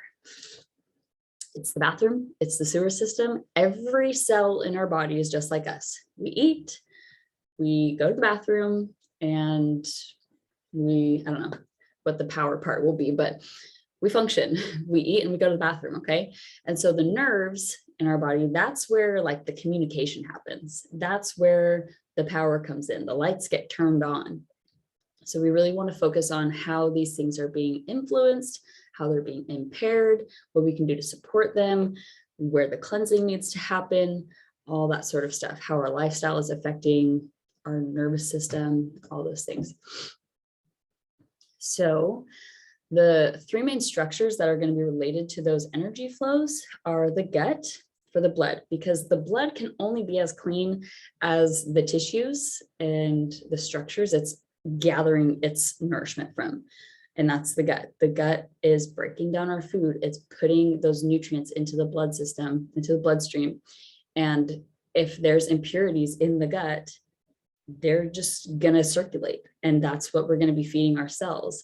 And so we really want to build really clean blood, really nourishing blood. And in order to do that, many people are going to have to focus on cleansing first. And so the adrenal glands, they play very closely with the kidneys. They sit right on top of them, and they produce a lot of neurotransmitters. And that's they're sort of like the controllers for the autonomic nervous system. And autonomic is like automatic. It's the processes in your body that you don't have to think about. Yes, you can think to breathe, but you don't want to have to think to breathe. We don't think to, move the food through our bowels. We don't have to think to do that. We don't have to think to pump our heart. So if we experience things like heart palpitations or, like spasms or twitches or things like that, even like really shallow breathing or like asthma, panic attacks, that sort of thing, the adrenal glands are closely linked to like anxiety. So if you have like nervous tendencies, adrenal glands for sure. And you will see those typically with the nerve rings in the eyes. And you want to look also for the adrenal gland area, which I'm going to show on the next slide. So the kidneys and the adrenals, they're like siblings. They're twins. They work right next to each other. If one is down, the other one is going to be very closely affected, sort of like how the thyroid and the parathyroid are very closely connected because they're touching each other. And I was going to say something else and I kind of forgot. So we'll just go on to the next one because it might come to me. Okay. So these three structures and their functions are literally the core and the foundation of our health. They are right at the center of our body. The gut is in the front, the kidneys and the adrenals are in the back. They closely, affect each other. If the gut is super acidic, there's a good chance that your kidneys and adrenals are going to be affected by those acids. If your kidneys and adrenals aren't functioning well, I remembered what I was going to say, then your gut function could very well not be functioning, could not be ideal. And so, the adrenal glands can affect digestion. So if you have digestive problems, it's not a bad idea to look and see if your adrenal glands are affected or if you have a lot of nervous tension in the body. I was going to say about the breathing and the lungs and how you don't want to have to think to breathe. There was a time, I think just before I sort of got into all of this, and that was not this last December, but the year before, when I sort of was getting back into this, like not last fall, but the fall before. And I was washing dishes at the sink. And I don't know what made me think, but I was like, I don't even think I'm breathing. Like I was standing there doing the dishes. I was like hardly breathing. My breath was like so minimal, so small. And I was like, what in the world? I try to take a deep breath and it's really hard. It's really like forced, labored and uncomfortable. But then the more I started to eat fruit and the more my body started to cleanse, and I still have so much work to do, but the further I was getting, and especially on days when I would consume nothing but fruit. And to a lot of people, that sounds totally absurd, but yes, I would go like 3 days and just eating fruit. On those days, my breathing was the deepest, the easiest, the most like refreshing. And I would also feel like nerve sensations in different areas of my body. And that's just my body reconnecting, rebuilding. And fruit is extremely electrical. So our nervous system, which is also electrical, needs that. So fruit is one of the best things we can do to cleanse and nourish the body in the right way. Yeah, you don't want to have to think to breathe. I still have very shallow labored breathing, but it gets better, especially when I eat the majority fruit.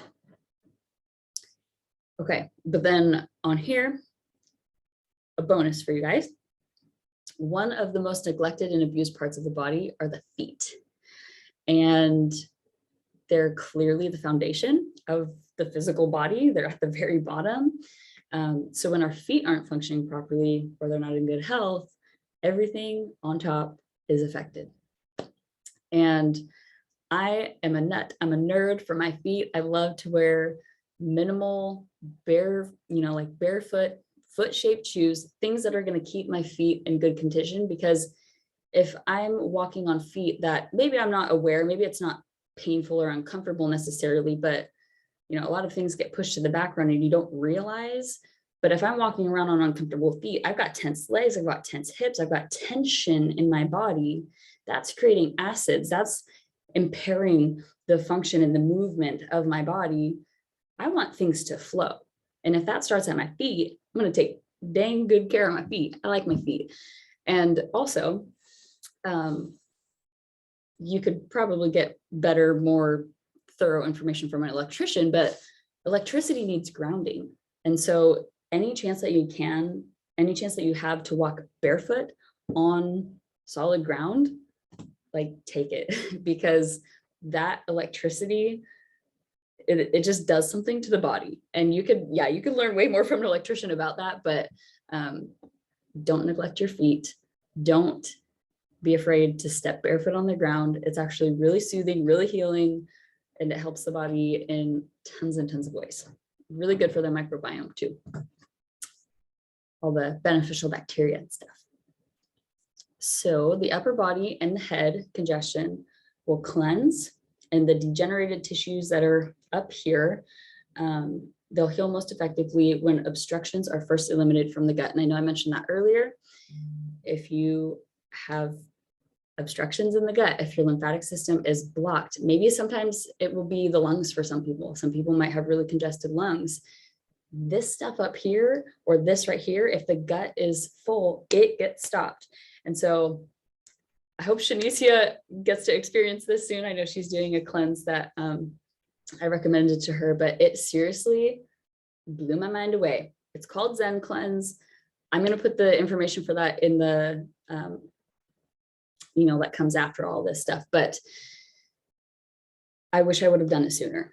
I'm sort of kicking my butt that I didn't do it as one of the first steps, because my gut, and clearly my eyes show this, needs the most cleansing. It needs the most attention to be able to improve my absorption and so many other things.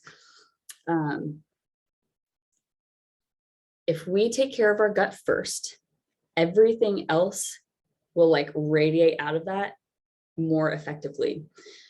So many people will jump into taking herbs, and some people like to take their vitamins or supplements or whatever. But even our food can be way more effective at healing our body if we take care of the gut first, because then it can even be absorbed. Then it can be, actually our digestion is the most like energy demanding process of the body. So when we can improve that, our cells and our systems and our bodies can pay more attention to fixing things than trying to digest. So fixing the gut as much as you can right at the beginning will make everything else, make your investments go way further. Okay. Let's see when I put it here. I think I said all that already. Okay. So just a few ways to aid digestion would be to drink water between meals on an empty stomach. That's good because you don't want to dilute the digestive juices. And that when we have water and food in the stomach, the water has to be like seeped out first, and then the attention can be given to the food. So if you're mixing all that, if it's like too much, then you're just kind of putting more demand on the system, really. So it's best if you can drink water between meals.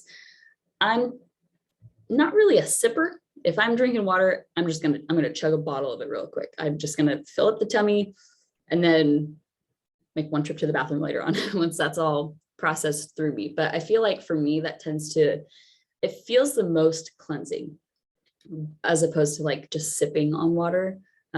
It's like the system wants like a big gush of like cleansing fluid. So for me, I like to drink a big bottle of water between meals.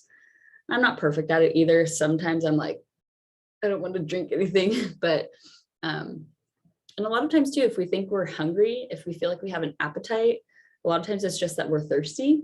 And so instead of putting that extra burden on the digestive system, we can just drink water and actually we'll feel way better. So avoiding overeating, that's one thing that I've really been working on lately. Bad habits, just fixing bad habits and really trying to listen to my body. What are the sensations and the signals it's giving me? And what do I need to do to respond to that appropriately?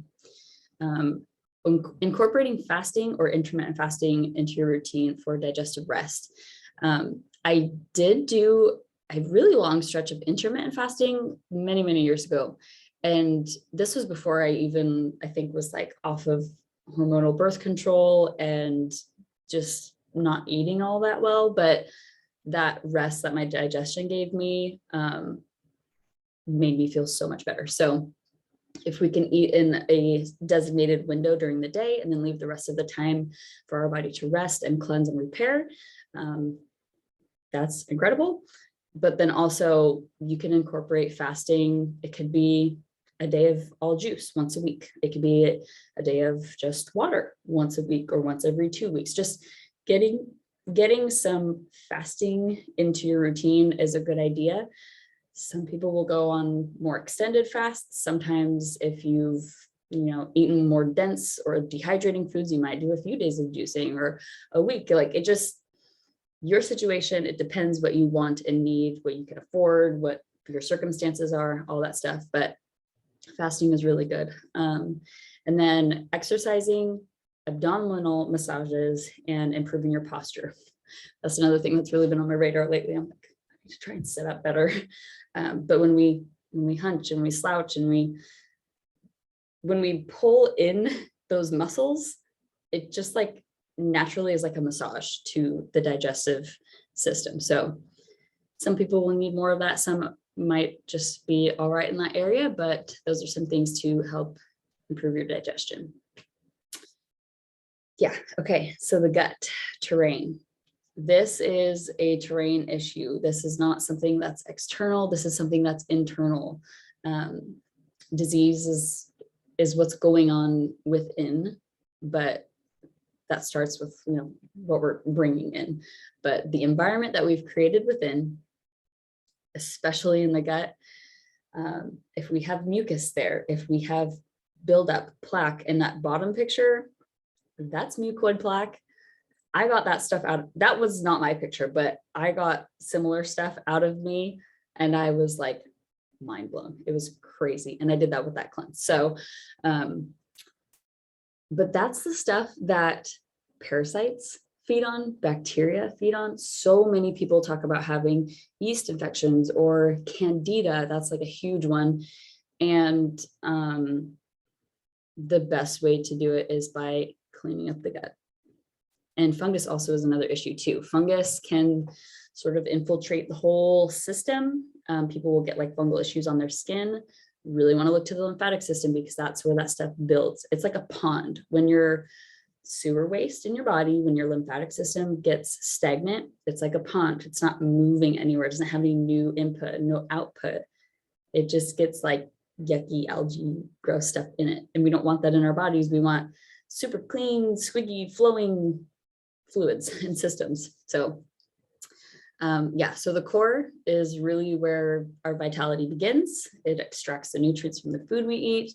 So it builds the blood, and our kidneys, they eliminate the wastes. What our kidneys can't eliminate, the skin tries to pick up, but also the mucous membranes too. So sometimes people will have sores in their mouth or extra nose drainage or eye stuff or other places that discharge things will come out. And the neurotransmitters make it possible for our autonomic functions to work, digestion, respiration, heartbeat. We got to take care of this. And it really, most of it starts in the gut, in that core area, in our abdomen there. So lymphatic drainage is next. And the best way to promote lymphatic drainage is with hydrating and astringent foods. We can do dry skin brushing. We can do lymphatic drainage massage and muscle restriction. The lymphatic system doesn't have a pump like the blood does. The blood has the heart. So the lymphatic system really requires like that restriction of our muscles to get it pumping and moving. And so walking, running, swimming, biking, just moving the body is what gets that to flow. But dry skin brushing is really awesome. If like some people aren't able to be as active, sometimes that's because of pain, sometimes that's just because of other things, time restrictions. Dry brushing is a really nice way to sort of get things going. But also hot and cold showers or like applications and sweating. So, you know, you get the hot, loosen things up, and cold, and things start to restrict. Hot, things loosen up, and then restrict with the cold. And herbs, toxins and stuff come out through the skin. And herbs can also be really helpful in moving the lymphatic system. And the golden ratio. So 80-20, this is sort of an estimate number. It's not going to be exactly 80-20 for everyone, but we have about 80% lymphatic vessels and fluid in the body compared to about 20% blood. So we give so much predominance to the blood, but really the lymph is like the star of the show here. And that's why it's so important to make sure that it maintains its chemistry balance, because if it gets overly acidic, it's already taking up so much space in the body. It's already in the body in so many areas that we don't want it to be out of balance too much, because that's when we start to feel pain and stuff. And also that's a good range to be in with our food choices. We want to be about 80% alkaline and alkaline ash forming foods, and then about 20% acid. That's it's a good ratio to be in. But even a lot of people will be completely opposite of this. They'll be, you know, 20% alkaline, the rest of it acidic foods. So even when they start to get to like 50-50 or 60-40 or 70-30, they're like, I feel incredible, because they're moving closer toward that ideal of the golden ratio, I like to call it. Okay, herbs, they really inspire the function of cells and they help to cleanse the body. Fruits hydrate, cleanse, fuel the cells, they energize and alkalize. Fruits are like the key player. Herbs, they're a nice like cherry on top. If you can have any herbs, those are great. If you have like formulas, herbal formulas that can work together, those are like a powerhouse. Those will do a lot of work for you. But even just if you can afford a couple herbs, whether that's a tea, maybe you're able to get a tincture, just something, that's always a good place to start. And then vegetables are really nice for alkalizing, providing the vitamins and the minerals and fiber, and just variety, really.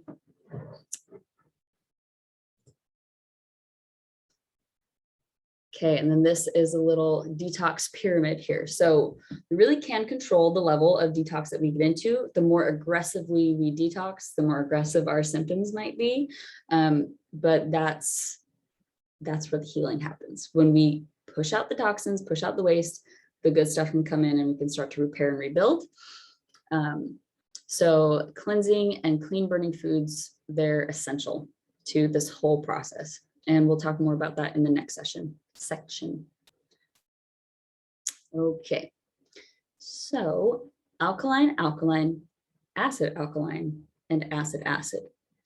These talk about the initial hit of our foods and the ash that they leave behind. So alkaline, alkaline foods, that might be something more like melons. Melons have a very alkaline nature to them.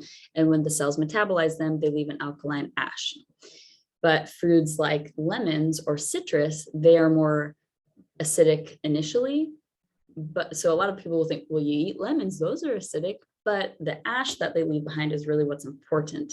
And it's an alkaline ash. So they come in powerfully, but the acids, they're astringent. That's why when you drink a glass of like lemon or lime water, you feel stuff coming up already.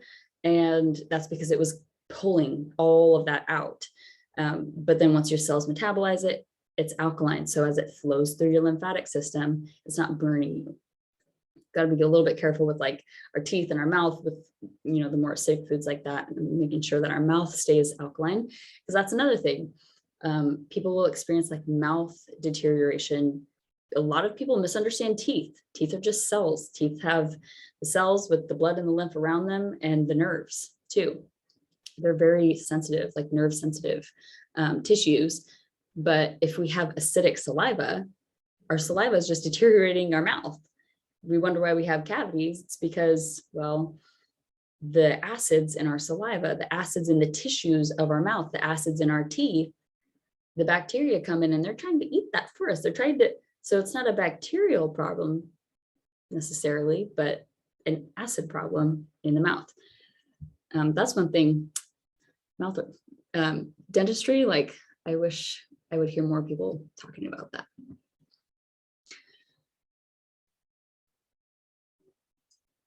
Nice little energy chart here about foods. Fruits have the highest energy in them. Fresh raw vegetables next, cooked vegetables next, down lowest or lower. Then you got pasteurized milk, you got cheese, refined white flour, cooked meats have no energy in them. So again, when I said like the preformed proteins, it's taking so much for your cell to break it down and try to use it. It's not giving it anything in return. So it's in a really negative cycle of, I'm working for you, but you're not working back for me. But the fruits, they bring it all. Okay.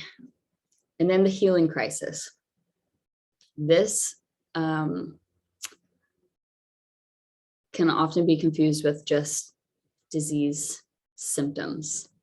Again, like when people come down with a cold, when the temperature starts to drop, they think they're getting sick, but really they're actually getting healthy because their body is starting to detoxify.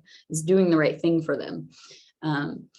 So they can look and feel similar to disease symptoms, but we really want to try our best to support them when possible. We don't want to do things that are going to like stop them too much. We can slow them down because depending on how intense we get with our cleansing and our healing,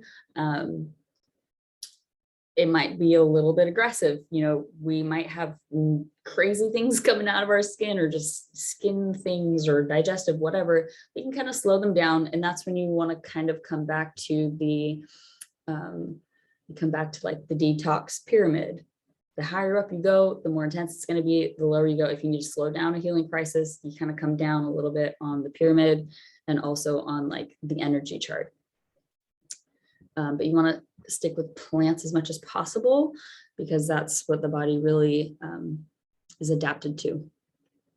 And then, yeah, so the pace, the depth, and the intensity is different for everyone. It depends on a variety of factors. How far do you want to go? How quick do you want to go? Do you have the luxury of time or not? It all just kind of depends. And these are just some examples of healing crisis. Headaches, stiffness, soreness, skin conditions. You know, my skin doesn't look the most clear. I have, you know, clogged pores and I have pimples. And that's one thing that I had younger growing up. And now I understand it, why I have those things. It's my body trying to eliminate the stagnant waste in my body, or my skin trying to eliminate that from my body because my kidneys are weaker. My adrenal glands are impaired. So my skin is picking up on that, trying to do the work. But since I've started detoxifying my body and, you know, eating better foods, the quality of my skin, the glow of my skin, it's never been like this. It was dull and like super lifeless before, plus with the skin issues on top. But now it's like coming alive, even though I have skin issues. But a lot of times people can't even tell because the regeneration is happening at the same time, and it just sort of like takes over. So I'm just seeing myself right now. I'm like, oh, I'm looking good. Like I'm moving in the right direction, because I did not look like this before. I was looking pretty sad. But hair loss and even like nail loss, depending on how deep and quick you go, nails could fall off. Hair loss is one of those things though, but we have to remember that the body is exposing weaknesses. It's shedding the weak tissues that we have so that it can replace it with the better ones, the stronger, the more resilient, the more nourished stuff. So I've experienced hair loss before, and that was side effects and symptoms of disease and products that I was using. And so when I got into detoxification, my hair was like kind of falling out, but at the same time, it's like growing. It was like, this is weird. It's doing both at the same time. But again, like my hair has never been this healthy. It's never looked like this. And it's just because of what I do to myself. It's just because of how I eat and how I'm taking care of myself. Odors, itchiness. If you take lymphatic herbs, especially, there's a good chance you're going to feel like some itchiness, because sometimes it'll just break up in an area and you'll be like, ooh, but that stuff's, it feels weird. Yeah, things can be kind of smelly. You can have extra nose, eye, ear, other discharge stuff happening, fatigue. You can go through spells of like, I call them strikes. Like, say your adrenal glands might be like, okay, you've been consistent. You've given me what I need. I'm gonna pull back. I'm gonna take a break for a couple of days. Maybe it's a week. I don't know. And I'm gonna rebuild. I'm gonna repair. So you can see me then when I'm all done. But you might go through a spell where you're like, I am just dead tired. I am just so like, I can't even today. Don't drink coffee. Don't do the stimulant thing. Let it pass. Let it happen. Keep fueling and supporting the body. And those glands, those cells will come back and just blow you out of the water with what they were able to accomplish in such a short amount of time with the consistency and the right fuel. And swelling, I kind of mentioned the edema and the water retention earlier. That's a common thing. And weight loss. This can be extreme, especially if you have malabsorption, especially if you have if you don't have the right enzymes going, because our enzymes can kind of adapt to the diet that we've eaten our whole life. So if we make a dramatic shift and we eat completely different than we did before, the enzymes might need time to pick up on that. Digestive enzymes can help a little bit, but you don't want to be dependent on them. Anything that the body makes itself, you don't want to put in long term. So whether that's like steroids or like hormonal stuff or enzymes, if the body produces it, try and let it get there. And it might take some time. You might need a little bit of oomph from, bringing it in. But if you put in too much, the body will say, why do I need to make it? And it will forget how to make it.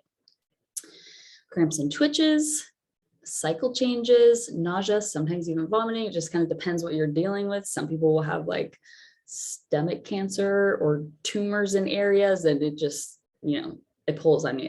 It rips you apart in the best way possible. Cold and flu symptoms. If you come down with a cold and flu symptom right away from like shifting your diet to more alkaline foods, the majority alkaline foods, and especially if you're into fruit, good for you. It took me a very long time to have my first healing crisis as far as like cold and flu symptoms go.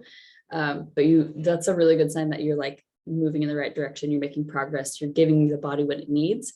One of the first healing symptoms that I had, actually, I used to have my septum pierced in my nose, and I took it out because it felt like it was never healing. And I was like, it just irritated me. And then even after that, when I took it out, it felt like it took forever to heal. Then I started to eat more alkaline foods and my body was detoxifying. And it almost felt like I had it re-pierced again, but then it scabbed and it healed, and now it's healed. And I was like, I was not expecting that, but cool. I didn't know it needed attention, but my body knew, okay, I can deal with this now. I have the right stuff to do it. You've made some room, you've cleared out some of the debris, and I can function that way. It can help you. Extremes of moods, sometimes, acids, they're stressful. They can cause people to be angry and hot and some people will get super angry and frustrated or mean. Other people might become more withdrawn, just kind of depends. But no healing crisis should last too long. And so if it's like really lasting for a really long time, then you might want to kind of look in a different area and see if there's something else you need to be doing to cleanse and support, that sort of thing. You might have to pee more often, especially if your kidneys are starting to open up and filter out the wastes, and digestive changes are very common. Hopefully most of them are for good. But we have to remember that our body is a landscape. It's like a garden. To reap the reward of a beautiful, flourishing garden, we have to get our hands dirty, and we got to use some muscle, and we got to sweat, pulling the weeds up from the root. We don't want them to come back. We want beautiful flowers. We want wonderful things growing in our garden. That's our body. So we got to dig deep. We got to clear out the things we don't want. That takes some time, takes consistency, but I would much rather go through those things and experience those things knowing I'm moving in the direction of better health than experience those things knowing that my body's just getting worse and weakening.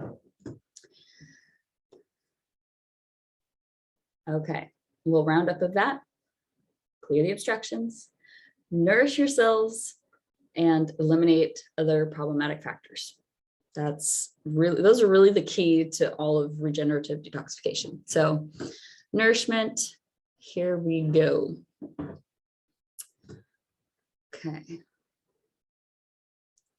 Foods that are the most ideal for us take the least amount of effort to process, and they give us the most energy and nourishment, and they help to restore and maintain the balance of the chemistry in our body.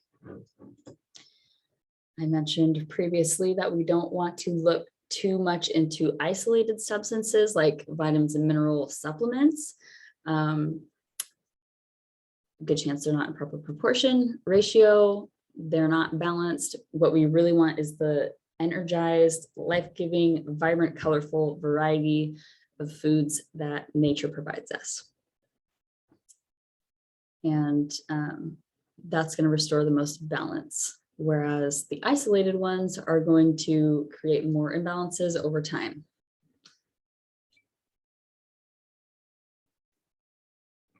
Keep it whole, keep it raw, and keep it simple. Yeah, that's pretty much it. We want the right chemistry. We want the beauty of the fruits, the best foods, the best meals. You can see the ingredients. You don't want to have to question what's going into your mouth. If you can identify it straight off, all better. The more simple you can make it, the better it is going to be for your digestion. Everything has different digestive demands, different digestive needs, different vitamins, minerals, chemistry. So the more simple you can make a meal, actually, the more you're going to get out of it. So many people think that you need a balanced meal for every meal, or a balanced plate for every meal, and that you have to eat, all of the things in one day or in 2 days, where really you could eat a single fruit for 2 days and feel super good. The body is going to better break it down and absorb it because it doesn't have to focus on here and there and everywhere. You're eating oranges today, I know what to do with the orange, okay? It doesn't have to separate it too much from everything else. And then again, the golden ratio can apply to the sort of food groups that we eat. Carbohydrates, about 8%, fats, about 10%, and proteins, about 10% also. And the fats really tend to buffer the proteins, the acidic nature of the proteins. And so yeah, the fats are like lipid, and the acid or the proteins are like amino acids. So it's ideal to have those roughly balanced. Some people like a little bit more fat than the protein. Some people feel, this is a rough estimate for most people, rough guideline. Everyone's unique ratio is going to be unique. But focusing on the right kind of carbohydrates is very important. All sugars are not created equal. There's 4 kinds. It's not really important to know which ones they are, but knowing where you can get the best one is important. Fruit, fresh raw fruit, that gives us the simplest sugar, the best fuel for our cells. And the more complex the sugar gets, the more our cells have to do, and the more imbalance that creates in the system. Things like candida and yeast and those like gut issues that a lot of people deal with, those imbalances people deal with in the gut, or even like yeast infections for ladies and stuff. People are concerned that eating more fruit sugar is going to make those problems worse, but actually it tends to make them go away because everything is getting what it needs and not the stuff that it doesn't need. So don't be afraid of the fruit sugar, just go for the right ones, and keep everything else minimal as much as possible. The right way to combine your food. I have charts on this on my website so that you can download it and print it. There's more information in the printable chart too, but this gives you an idea of how to optimize what's going in your mouth, how it's going to go through your system, and why. Okay, and then meal progression too, eating high water content, it's going to go more quickly through the system. And then a denser food or a denser fruit, I think like dehydrated fruits like dates and raisins and mangoes and that sort of thing. And then eating veggies and plant foods after that, because if the lighter stuff gets trapped behind the denser stuff, or the denser and slower stuff, it's going to ferment, and we don't really want that fermentation going on in the gut. It can add impurities to the blood. And that's why things like alcohol are good to avoid, and actually even vinegar too, because they add impurities to the blood.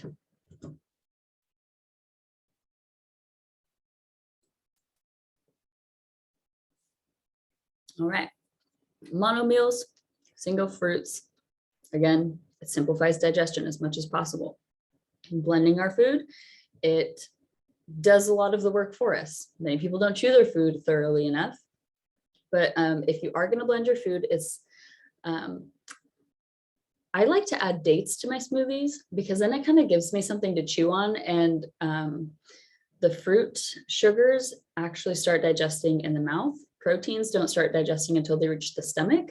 So when you have those simple elements and the enzymes in your mouth are able to break it down, take advantage of that as much as possible. So try and like blend your smoothies so that they're maybe a little bit chunky, or they have like some denser pieces in them, and you can kind of like chew them a bit and get those enzymes working in it. But then juicing also extracts the fiber, makes it super simple. It's best for malabsorption and cleansing the digestive tract too. Okay, we have to be aware of a potential clean eating crash. And a lot of people will change to a vegan diet without first going through detoxification.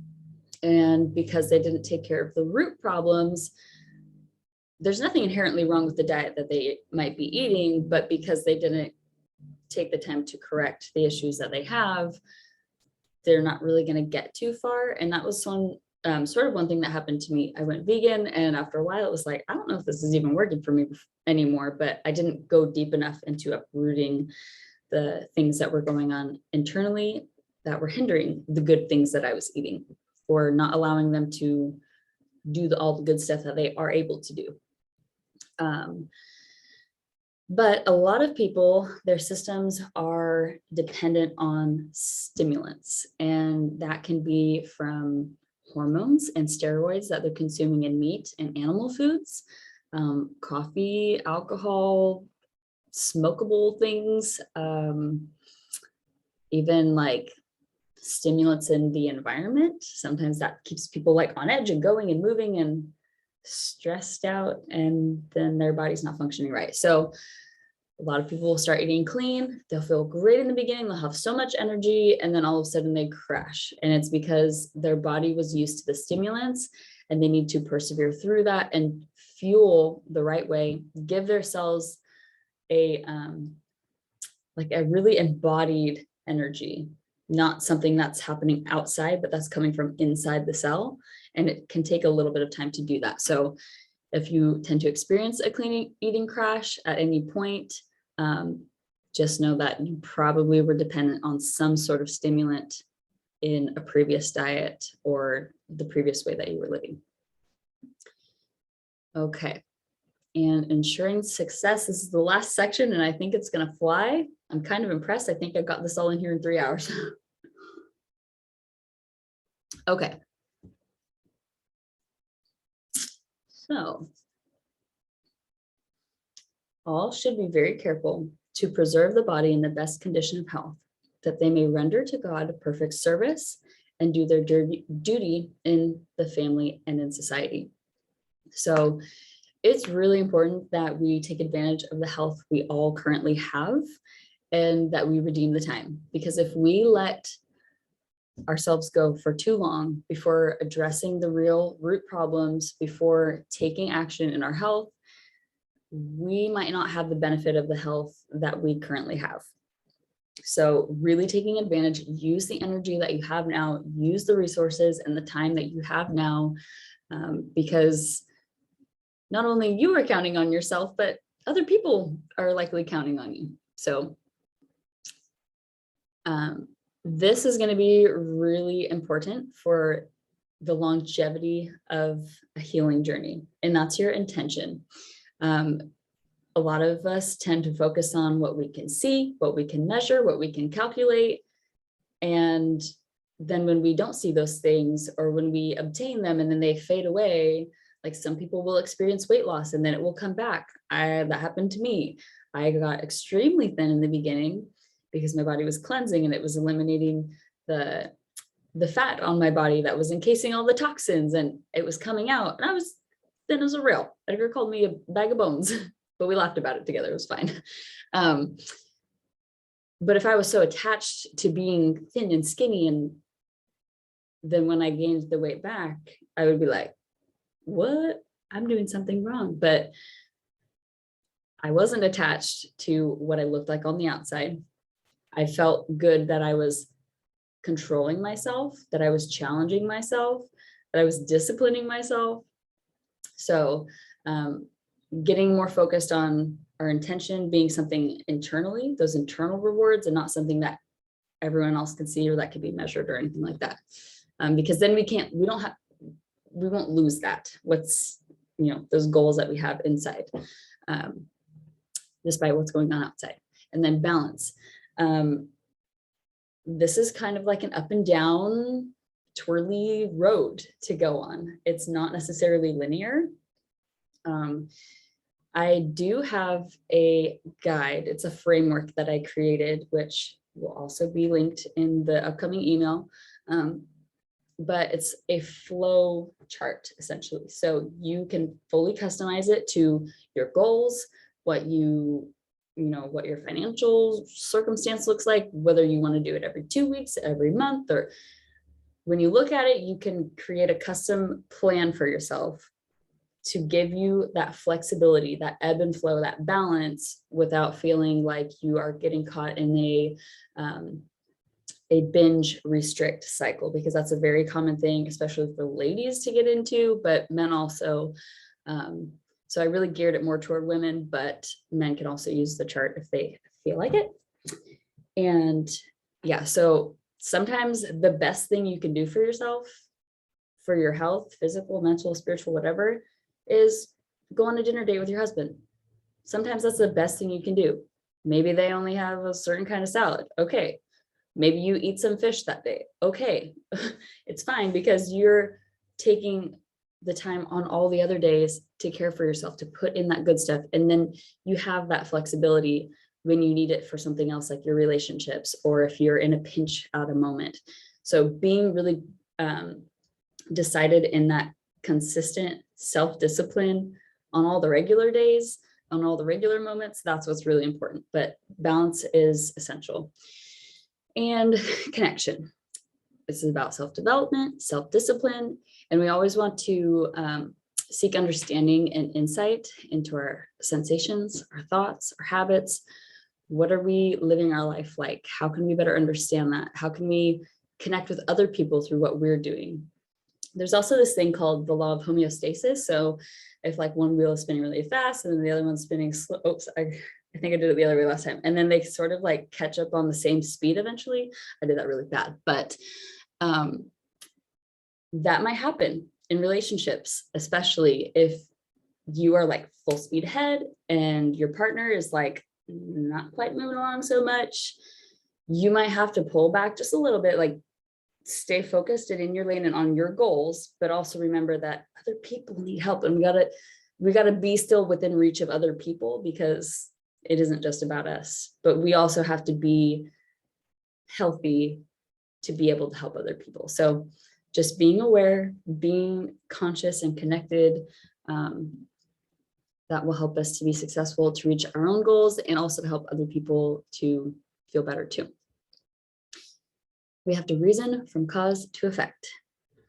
If our priorities are in the wrong place, if our habits are sabotaging us, or if there's areas in our home, our life, our relationships that we might be ignoring or avoiding or neglecting, those might lead to us making poor choices for our health, or not giving the due attention to ourselves to be healthy.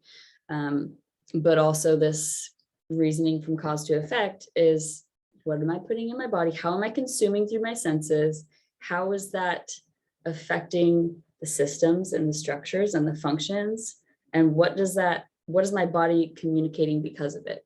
So go back to the root, find the cause, find the source, and then work your way out of it. It's sort of like, gotta like fluff the knot tangled ball, and eventually it will come undone. It takes a little bit of time, a little bit of care and love, but we can do it. We can do it. We can do it. And that's one thing we just all need to be reminded, is that we can do it. We got to be like excited. We got to be like ready to go. Keep the various factors of your life in mind all the time, because if we get too fragmented in our approach, then we're not really going to get anywhere. So if we attempt to heal things in isolation, whether that be completely isolating ourselves from other people, everyone else is eating over there, and maybe not just like get eat at the same table, but if we don't have that, that harmony still, we still want that harmony. Or if we're trying just to focus on one symptom and one issue, or we're trying to focus on a certain vitamin and mineral because I'm told it does this in the body, we're going to get imbalanced. We need to look at the variety, the whole, and we need to be patient. We need to listen to our body and trust the process. And that's especially important when we go through things like a healing crisis and it seems like things are getting worse before they get better. We have to trust that we have the information. And if we don't have the information, we can find the information. It's going to come to us. We can seek it out, and we can have that understanding and go after our health. And above everything, it's more important to gain that perspective than to do everything perfectly.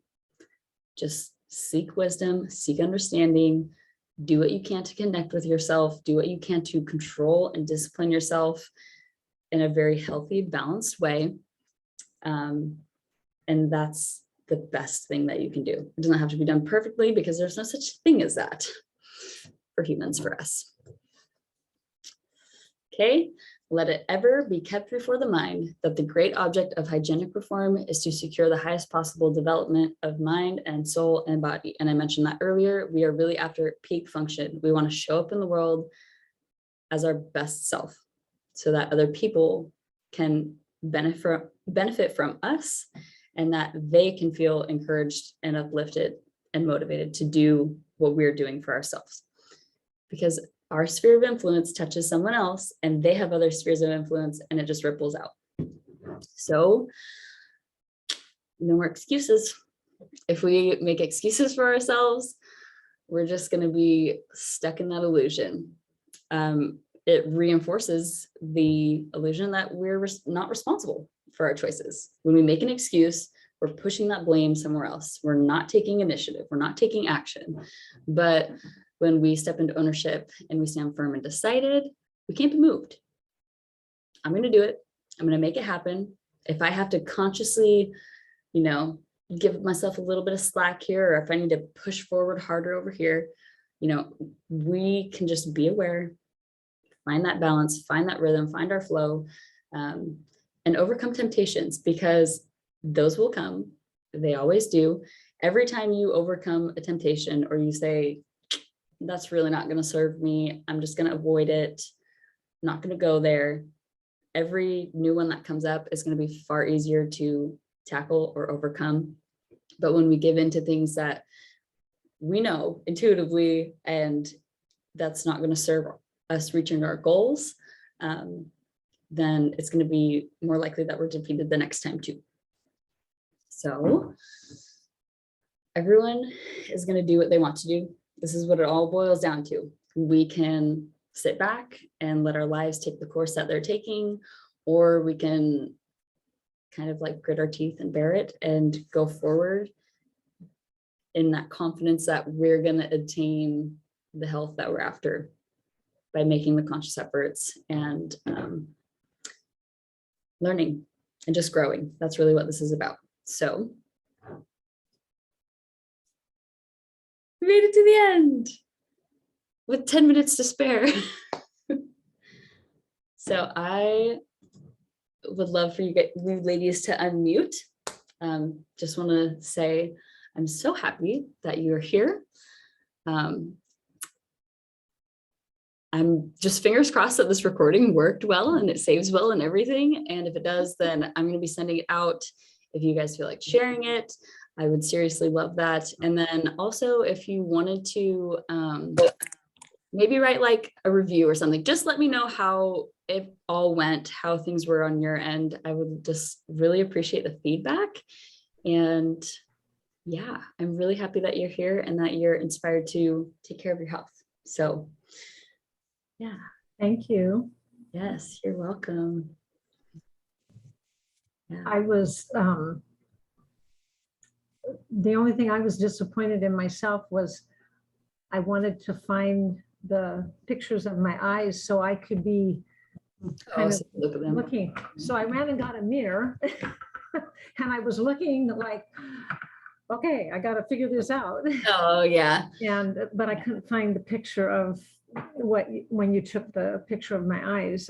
Oh I yeah. couldn't go. I thought I had saved it, but and I did. It's somewhere, but my email would not go back. Oh yeah. If I can try and find the report and send it to you again. Yeah. So it would have been in September, around September. Yeah, that was a while ago. I do it myself, and then you sent me the one that you had done after that. So, but I don't know. It's in my email, but my emails would not go backwards. Yeah.